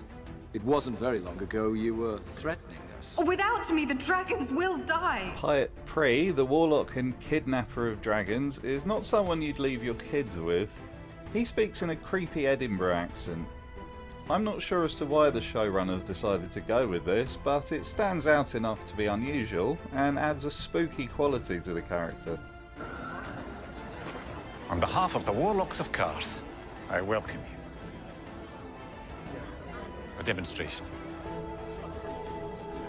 Should you grow tired of Saro's baubles and trinkets, it would be an honor to host you at the House of the Undying. Just a quick note to say that if you enjoy these videos, please consider subscribing as it helps get them out there to more viewers. Thanks. Xaro Zoan Daxos, the self-proclaimed richest man in Karth and notable liar in that regard, speaks in a very upper-class RP accent. The character was originally from the Summer Isles, and though we don't have an exact fix on their accent in the show, we can assume he started off sounding quite different, before adopting a similar accent to the rest of the 13 in order to fit in more. A conqueror. And how did you get all of this? Did someone give it to you? No, I come from nothing. I hit the docks like a piece of cargo. Except someone normally cares what happens to cargo. So you wanted more than you had and you took it. This character, named only as Karthine Woman, speaks in an English accent with a trace of Croatia. Again, this is likely due to the show's decision to cast local actors. And you must visit the night market. The Karthine night market. It's like no night market you've ever seen. It sounds wonderful. Lastly, we have Quaithe, the enigmatic woman who looks and sounds like she could be a Dark Souls NPC. Quaithe speaks in an RP accent with traces of a Germanic accent on her R's. A possible reason for this is that it adds to her mystique and otherworldliness. She needs true protectors, now more than ever. And when they see, they shall lust. For dragons are fire-made flesh. Hello, yes. Today it's time to tackle the accents and language of those cheerful plunderers of every type of booty, the Dothraki. The Dothraki language was invented for the show by David J. Peterson of the Language Creation Society. He delivered over 1,700 words to HBO before the show even began shooting. Talk about a swat. Now, given that the Dothraki accent is a mixture of Spanish and Arabic, and that every Dothraki speaks in that way, it's probably best I get that out of the way early and just focus on each individual character and the tone they convey. Khal Drogo, the king pony himself, has a low, commanding primal tone, his words being more like grunts than anything articulate. Drogo doesn't need to speak much because his presence alone does all the talking, and when he does speak it's straight to the point, no unnecessary words. Anna, je Drogo. Anna vidri garsesan. Binanna hoira shisher. Kotho is snappy and filled with venom. There's a constant sneer behind his voice, like he doesn't care what anyone thinks. He speaks quickly with a biting edge.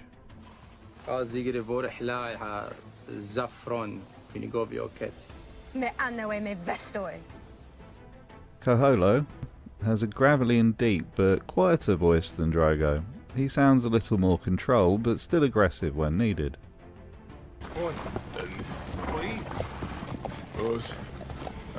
Mago speaks in a harsh, fast and fiery tone of voice. He is quick to snap, often raising his voice when getting heated, which is most of the time.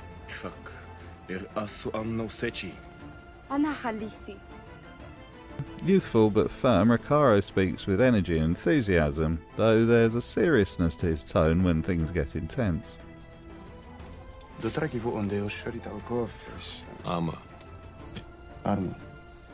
Brash and eager, with a slightly playful edge, Kavaro's voice has a bit more personality. Kavaro says that Malako is an idiot. They can pry out the gems, the rest is pure gold. Very soft. He can chop off as much as we can carry.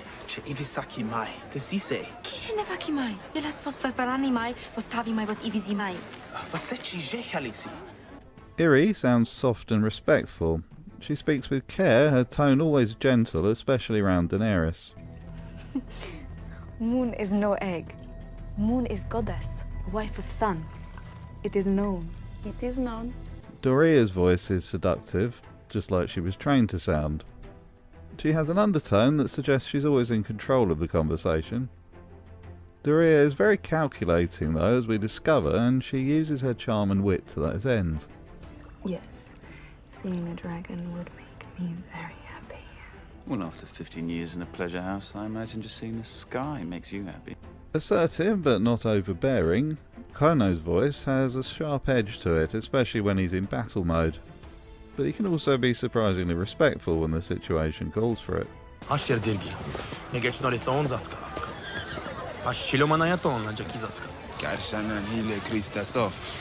Commanding and filled with confidence, Moro's voice is full of swagger with a mocking tone that suggests he's already won any argument before it started.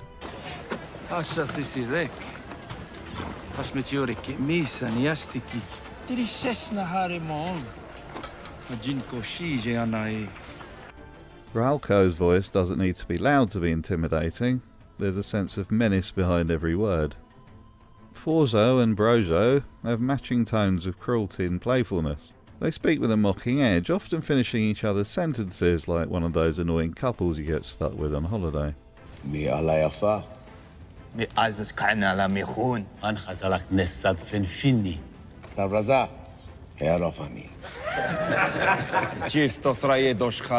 The Dothraki crone has a cracked, slow voice that's full of wisdom and age.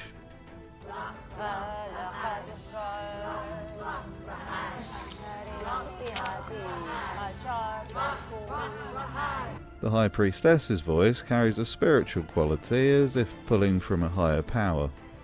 She speaks in a hypnotic rhythm. Asilaki Yankasores, Chiorias, Zin Hajaki, Jinak, Lazari, Halerge Versa Vaisish, Triserek.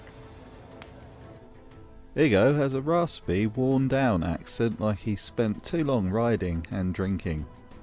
Ago is very deliberate and to the point. No time for bullshit.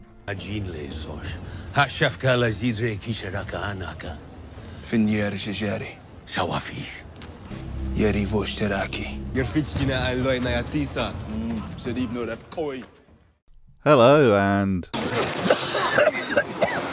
Well, we've reached the end of Game of Accents, but have no fear, there are plenty of other fantasy shows, films and games, so I won't be going anywhere anytime soon.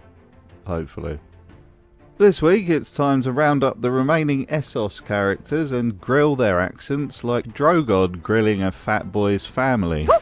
Melisandre hails from Ashai, like Quaithe, and also has a mysterious accent that's hard to place.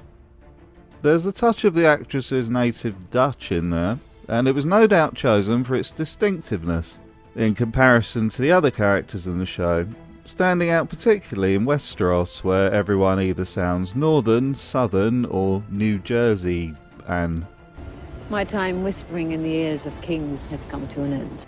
Varys hails from Lys, but has spent so long at court in King's Landing that his accent is now RP. He speaks in an obsequious fawning way, which is designed to make him seem trustworthy and of little threat. I have an ear for accents. I've lost my accent entirely. I have an ear for that as well. Salador San, another Lacini, speaks in a sort of French colonial accent. He sounds like you'd expect a flamboyant pirate to sound, with his careless arrogance. Cersei, I want you. I'll sail with your fleet, all 30 of my ships. Illyrio Mapatis, despite hailing from Pentos, speaks in a rich upper-class RP accent in yet another missed opportunity for the show. I guess they went with that to show that he's a rich, powerful figure or something. Soon you will cross the narrow sea and take back your father's throne. People drink secret toasts to your health. Shay, the Foani whore, is from Lorath, in the show at least. She speaks in a sort of German accent, much like Jack and Hagar, another Lorathi. What's this? Accent consistency in my fantasy show? Wonders will never cease. I stopped being a child when I was 9. My mother made sure of that. Talisa Magia, the show-only character, is from Volantis, where apparently they speak in RP accents. That boy did. The family he fights for. Do you think he's friends with King Joffrey? Kinvara, the absolute head honcho of the Lord of Light's religion, and a complete wasted plotline, speaks in a slightly Israeli accent. Again, this was probably a decision to make us stand out. You don't need to persuade me. I came to help. Daenerys Stormborn is the one who was promised. Missandei hails from the Summer Isles or thereabouts, but speaks the common tongue in a very well-spoken accent. This is presumably because she acts as an interpreter and has learnt many languages, if not all of them. I have tried wine before. It made me feel funny. Grey Worm has a sort of generic foreign accent, somewhat like the rest of the Unsullied. You'd think they'd all sound quite high-pitched. Unsullied never drink. Why not? Rules. Miri Maz-Dur, the witch who curses Daenerys, is Lazarine, which is that area that borders the Dothraki Sea and acts as a sort of basic food resource for them. She speaks in a similar accent to the Dothraki, unsurprisingly. Innocent. He would have been the stallion who mounts the world. Vala, the Myronese prostitute who sets up an Unsullied for ambush, and is then scared half to death by Varys, speaks in an oddly estuary accent. If I tell you anything, they'll kill me. So either you kill me or they do. Thoros of Myr, whose nationality is literally in his name, nevertheless speaks in a standard Westeros southern accent. I suppose he could have been there a long time. We know he fought in the Greyjoy Rebellion. Come on. Maybe they got some ale hidden away. Krasnis Mo Naklos, the slave master who supplies the Unsullied to Dany, speaks Low Valyrian in what I presume is a Low Valyrian accent. It sounds suitably exotic with a touch of Egyptian.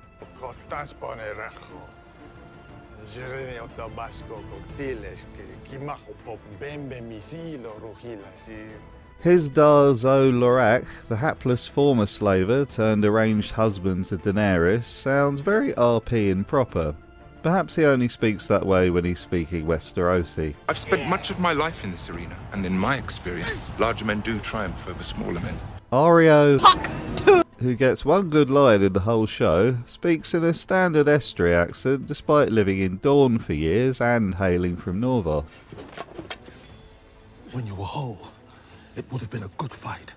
The wine seller, who completely screws up poisoning Dany, then has to run along behind a horse with his cock and balls out, speaks in a nervous estuary accent with some touches of somewhere else. It would be a crime to drink a wine this rich without at least giving it time to breathe. Do as he says. Razdal Mo Uraz, the Yunkai slave trader who craps himself when he sees Daddy's dragons, has a well-spoken accent with the faintest hint of Middle Eastern. Our empire was old before dragons stirred in old Valyria. Prendal Ne Gezin, one of the second son captains, gets about one line and speaks it with a sort of Eastern European accent. Our contract is our bond. If we break our bond, no one will hire the second sons again. His co-captain Miro has a sort of Cockney accent verging on well-spoken. Not sure where he's supposed to be from, so I guess we can let that slide. You're the mother of dragons. I swear I fucked you once in a pleasure house in Leeds. Mind your tongue. And lastly, Dario Naharis, the first one, speaks the same way as Miro. I hope the old man is better with a sword than he is with a lie. You have 8,000 unsullied.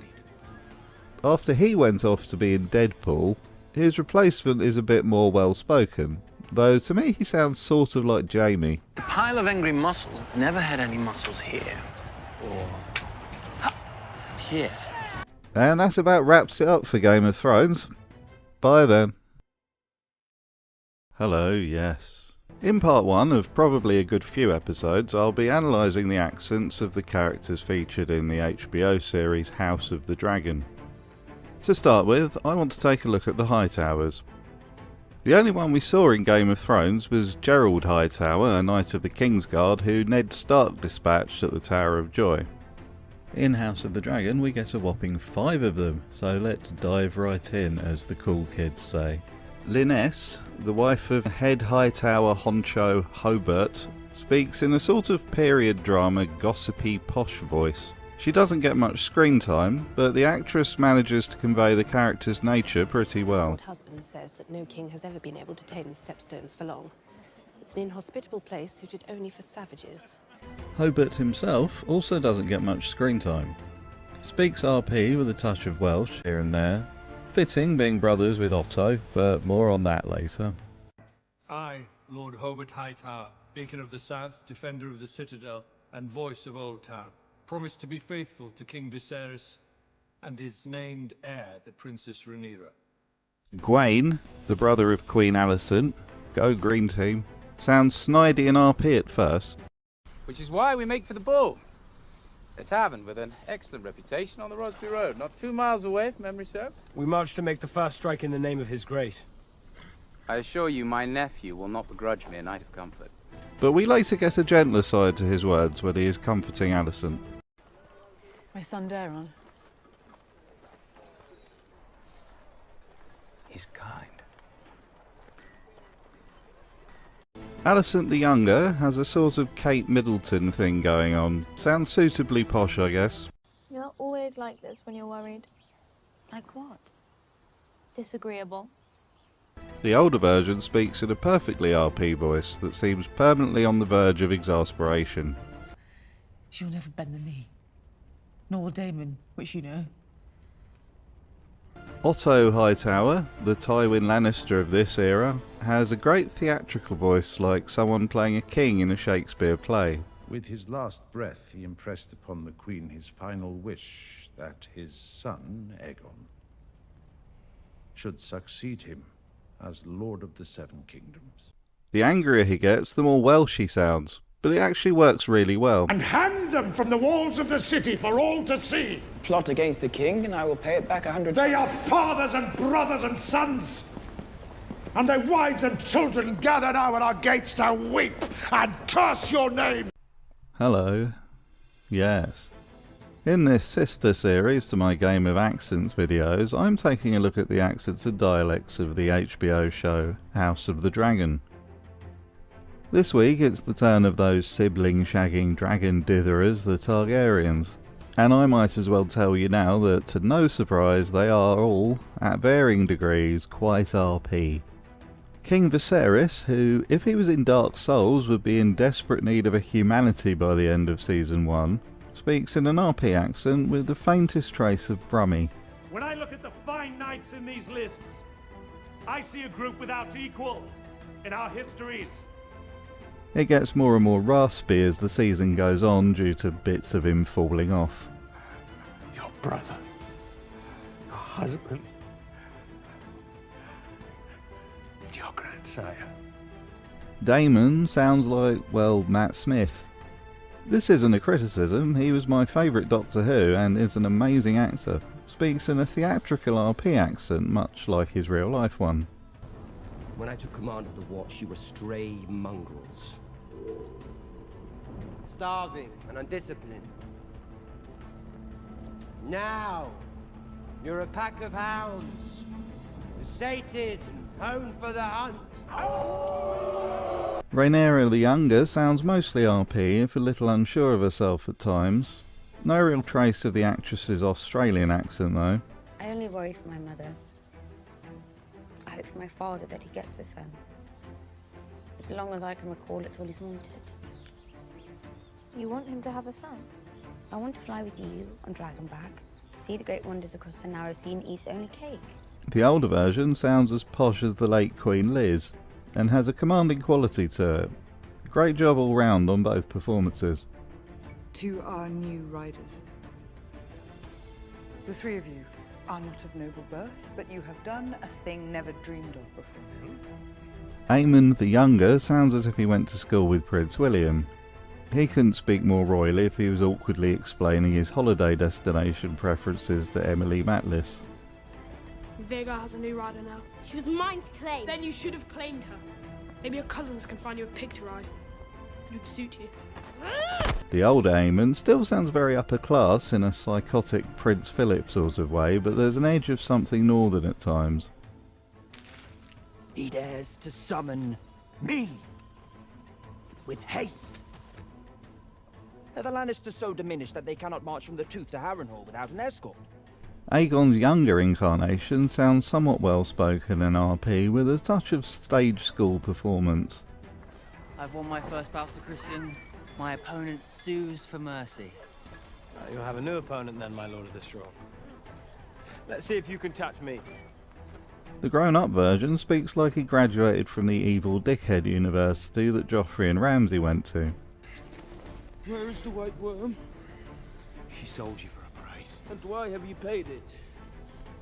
Rhaenys, the weary old battle-axe and cause of all the war due to her inaction, speaks like a school governess, very RP and proper. A true queen counts the cost to her people. And yet you toil still in service to men. Your father, your husband, your son. The child version of Helena speaks in a period drama style nobility accent. It has eyes. No. I don't believe it can see. The older version also sounds RP but leans more towards estuary. Let our enemies see that we will answer outrage with outrage. And if I refuse, will you burn me as you did Aegon? Baela, as a child, is well spoken and southern. It's him. It's me. Vhagar is my mother's dragon. The older version is much the same with a sort of Shakespearean twist. You missed supper. I wasn't hungry. I don't think anyone was, really. Too many empty seats. Do you know where he went? Harrenhal, I would think. Sometimes I think I hate him. Young Rhaena sounds like she's in a 90s kids show, generic southern drama school accent. Will they let me stay? Well, who let you stay? The Prince of Pentos. I don't understand. He wants you and Father. And Baela. The older version, when she's not doing her best Kate Bush impression, sounds very posh. There is a large dragon in the Vale. Join me next time when we'll take a look at some more noble houses. I might combine them into one video as there aren't many characters per house to focus on. Bye then. Ahoy mateys! It's time to brace the mainsail and spill your able seamen all over the poop deck, because it's time to take a look at the accents of those moody maritime men and women of House Velaryon. First up is head honcho and sea snake. I've got to stop saying that word instead of snake. Good God, the meme is like 15 years old. Corlys Velaryon. Corlys speaks in a full-on, board-treading, tight-swearing, Shakespearean accent. He holds nothing back and every word has weight to it. Barn-stomping performance. The crown was yours, until those fools at the Great Council plucked it from your head. Vaemond Velaryon, the brother of Corlys, and a man who has very low tolerance for bullshit, such as his great-nephews being, well, not related to him, ran on pure righteous fury right up until literally having his tongue cut out. He speaks in a theatrical RP accent, as befitting an aristocrat of Westeros. That is no true Valarian, and certainly no nephew of mine.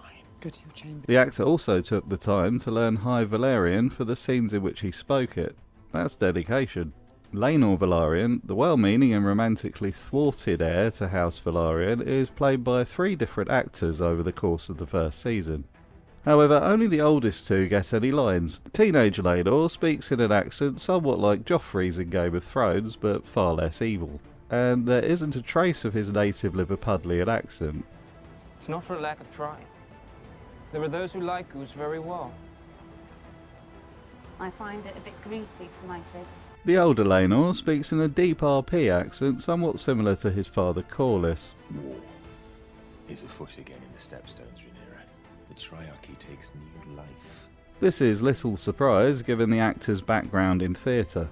Laena Velaryon is also portrayed by 3 actors, and each gets speaking lines, so that's good news for them, and for this video length. The child version speaks in a very proper and correct, posh accent like a princess. As performances go, she's actually pretty competent for a child actor, who are usually god-awful, let's be honest. No, really, they are, come on. Your Grace, it would be a great honour to join our houses, as they were in Old Valyria. Teenage Laena is mostly well-spoken, but veers into estuary at times. If we're kind, we could attribute this to teenage rebellion, perhaps? Welcome to High Tide, Your Grace. My father has but just returned from his long journey, and he has hastened to the Hall of Nine to await Your Grace's arrival. Grown-up Laena sounds very Swedish for some reason, perhaps reflecting her time spent in Essos? I hope that's what they were going for. We are more than this, Damon. We are not minstrels or mummers who play at the pleasure of an alien prince. We are the blood of Old Valyria. And now for the bastards! Lucerys, the quite clearly not a Velaryon son of Rhaenyra, sounds like your standard kid actor doing a posh voice initially. We chose an egg for the baby. The older version sounds basically the same. He does scared quite well, it's worth saying, especially when he's being chased by a bigger boy on a bigger dragon. My lord, I'm not free to marry. I'm already betrothed. Jacaerys the younger, much like his brother, speaks with a kid-on-TV accent. Dracarys Vermax. Grown-up Jace has the sort of accent you'd expect a prince to have, or at the very least someone playing a prince on TV. Jason Lannister is marshalling to the west. We need to check him before he reaches River Run. Alan of Hull, who just wants to be left alone to stand on his dock for the entirety of Season 2, keeps getting bothered by his father Corlys. He is very well spoken for a peasant, perhaps reflecting his noble lineage and a subconscious desire to be close to his father. I thought fish in the market, from cold dawn until sunset, putting my coppers to stave off the winter. And I watched the man beside me walk past, with his son and heir. His brother Adam of Hull, the ship worker turned dragon rider, also speaks in an RP accent. This could be down to him being brought up by his older sibling, of course. What do you want? To learn the ways of dragon riders, and to serve my queen. Your Grace. That about wraps it up. As always, thank you for watching, and please do subscribe. And comment. I love a good banter with people. Never let it be said I have lost the common touch. Bye then. Hello, yes. In this ongoing series examining the accents of the characters featured in HBO's House of the Dragon, It's time to take a look at the flammable, fidelity-foregoing, foot-focused House Strong. Lionel Strong, the head of House Strong at the beginning of the series, speaks in a clear, articulate RP accent.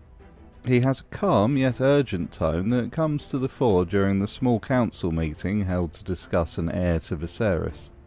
Rhaenyra. A girl. No queen has ever sat the Iron Throne. That is only by tradition and precedence, Lord If order and stability so concerns this council, then perhaps we shouldn't break 100 years of it by naming a girl heir. His eldest son Harwin is a dirty bugger, what with fathering 3 bastards with Rhaenyra. He speaks in a booming posh voice which he uses to alert his father to the fire that sadly cooks them both like an overdone steak. A strong steak.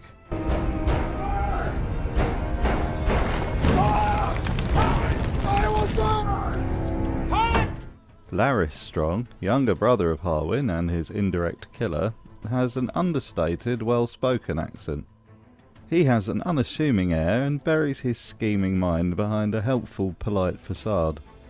I came screaming into the world from the bowels of one of Harren's great towers. My lungs were strong, but my foot so twisted that my father named it sorcery. His uncle Simon Strong, which sounds like a superhero from the 1950s, is a worried man who speaks in an RP accent. He has the manner of a harassed civil servant when Daemon comes to visit and stay at Harrenhal for the entirety of Season 2. I'll admit that my cook's peas aren't exactly the stuff of legend, but poison? He had a couple of sons, but let's be honest, you don't care about their accents. And I only remembered they existed when I was checking the show wiki. That about wraps it up. Next time I'll be doing a video covering the remaining nobles of House of the Dragon, so that should be fun. Bye then.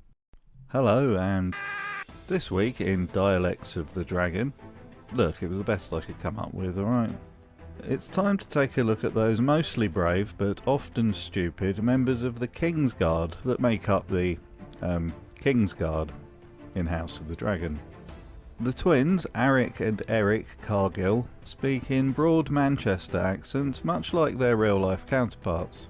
You tolerated the prince's proclivities for years. Because it was my sworn duty, Arik. It's for the hand to find wisdom. Why this decision was made is unclear, as House Cargill is based in the Crown Lands and not in the North. It seems the showrunners learned nothing from David and Dan's mistakes.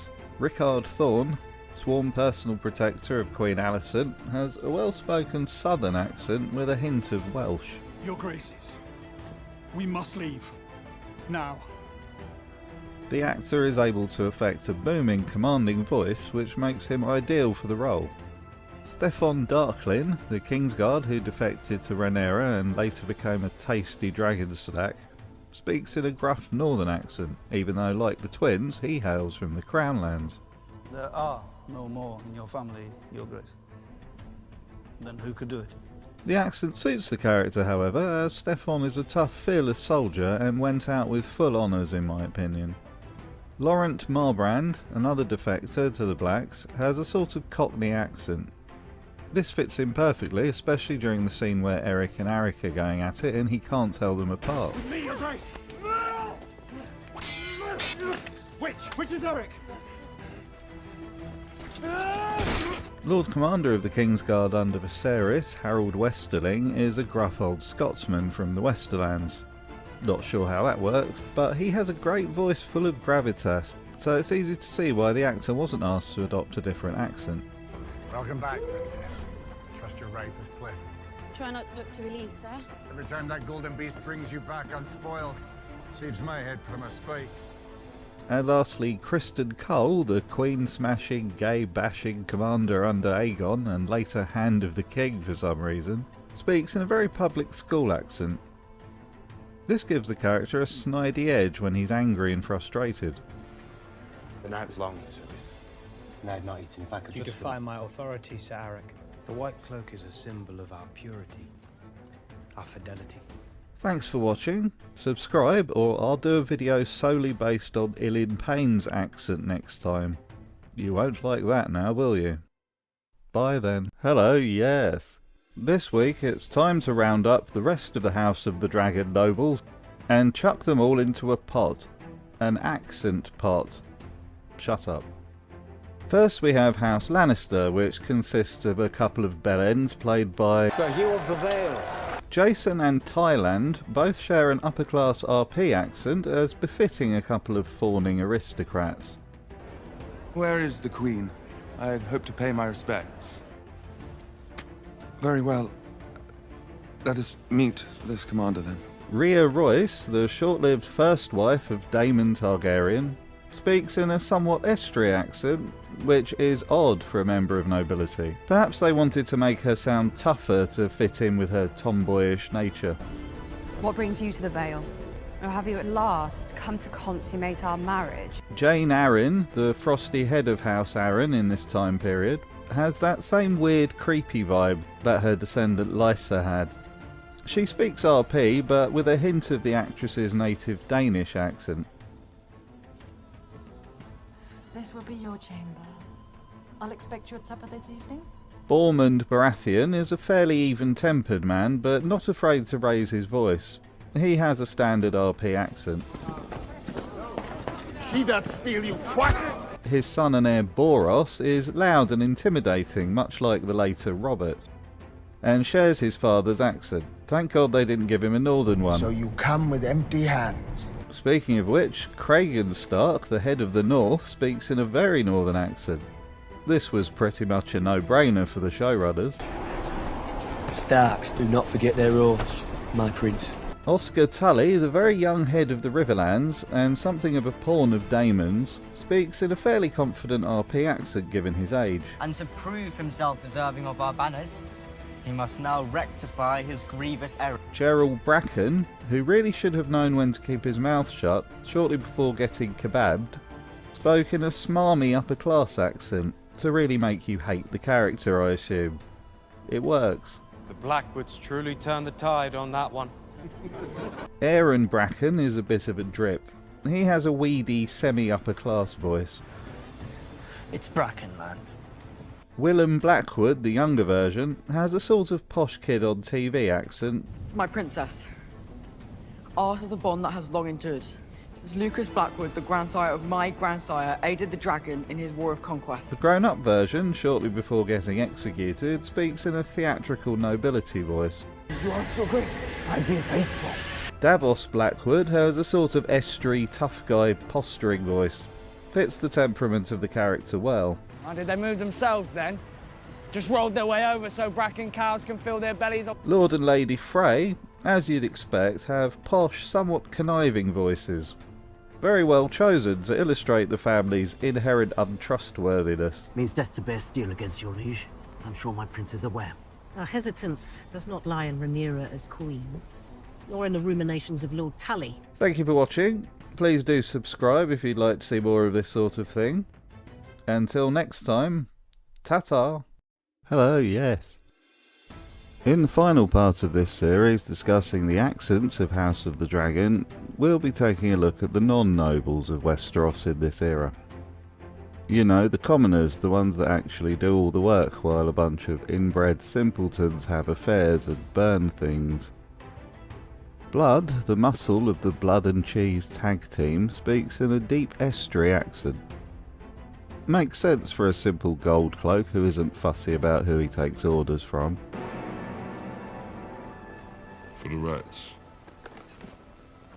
Cheese, well, not the brains of the operation, that's for sure, has a Cockney accent, as is location appropriate for the King's Landing slums. Do anything but what I ask, and I'll bleed the whole lot of you. Hugh Hammer is another Cockney. He works a manual job in the poor part of town, so it suits his character perfectly. She used to tell me I was no different to her brother's boys. Cat Hammer, which sounds like an 80s Dutch composer, Hugh's wife, is oddly well spoken. Perhaps she married down. My brother in Tumbleton, they'll have food. You'll find work. Ulf the Loudmouth, who turns out to be the luckiest man in Westeros, for now, speaks in a rough estuary accent. Not sure I'm much for talking. Although, you know, a wet whistle works wonders. His drinking companions are a mix of Cockney and Northern, which mixes things up a bit. No sense of fun, some of them. Are you man of dawn? Dawnish, are you? Yes, I am. Madame Sylvie, the favoured companion of One-Eyed Willie, has a somewhat affected Estuary accent. You were with me. In truth, I am proud. Grand Maester Melos is a very posh academic-sounding old coot. He is an over-proud man, to be sure, Your Grace. Grand Maester Orwell has more of a posh, subservient tone, especially when dealing with Aegon. Do report if the recipient has need of any remedy, that he is known to disagree with the gut. Maester Gerardis gets up when he wants, except on Wednesdays when he's rudely awakened by the dragons. Missaria has a bit of an allo French accent in Season 1. I ensured long ago that I would never be threatened by childbirth. By Season 2, she's toned it down a bit. Perhaps I'm here, on Dragonstone, the misbegotten offspring of your house. Dunk, or Sir Duncan the Tall, or If you're going hunt. speaks in the actor's native Galway accent. This may be to illustrate the distinction between he and the mostly upper-class British accents he encounters at the tourney. Fits my grip as well as it ever fit his.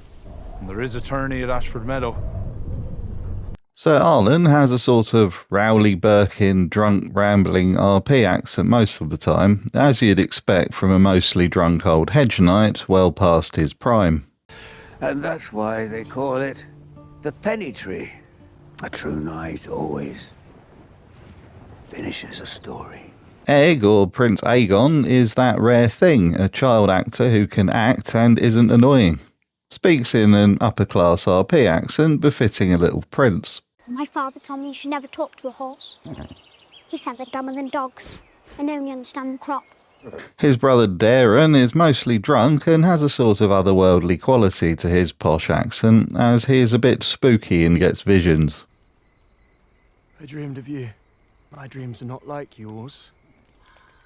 Mine come true.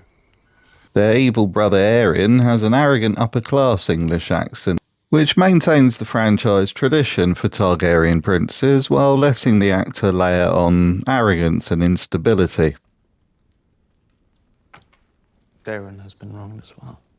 So Duncan must pay for each one of his crimes against us, or would we leave a matter of Targaryen honour in doubt? Maekar has a cynical, fed-up RP accent. He knows, well he thinks, he's only the royal spare, and has spent decades living in the shadow of his more popular brother. Will you have him? There is a place for you at Summer Hall.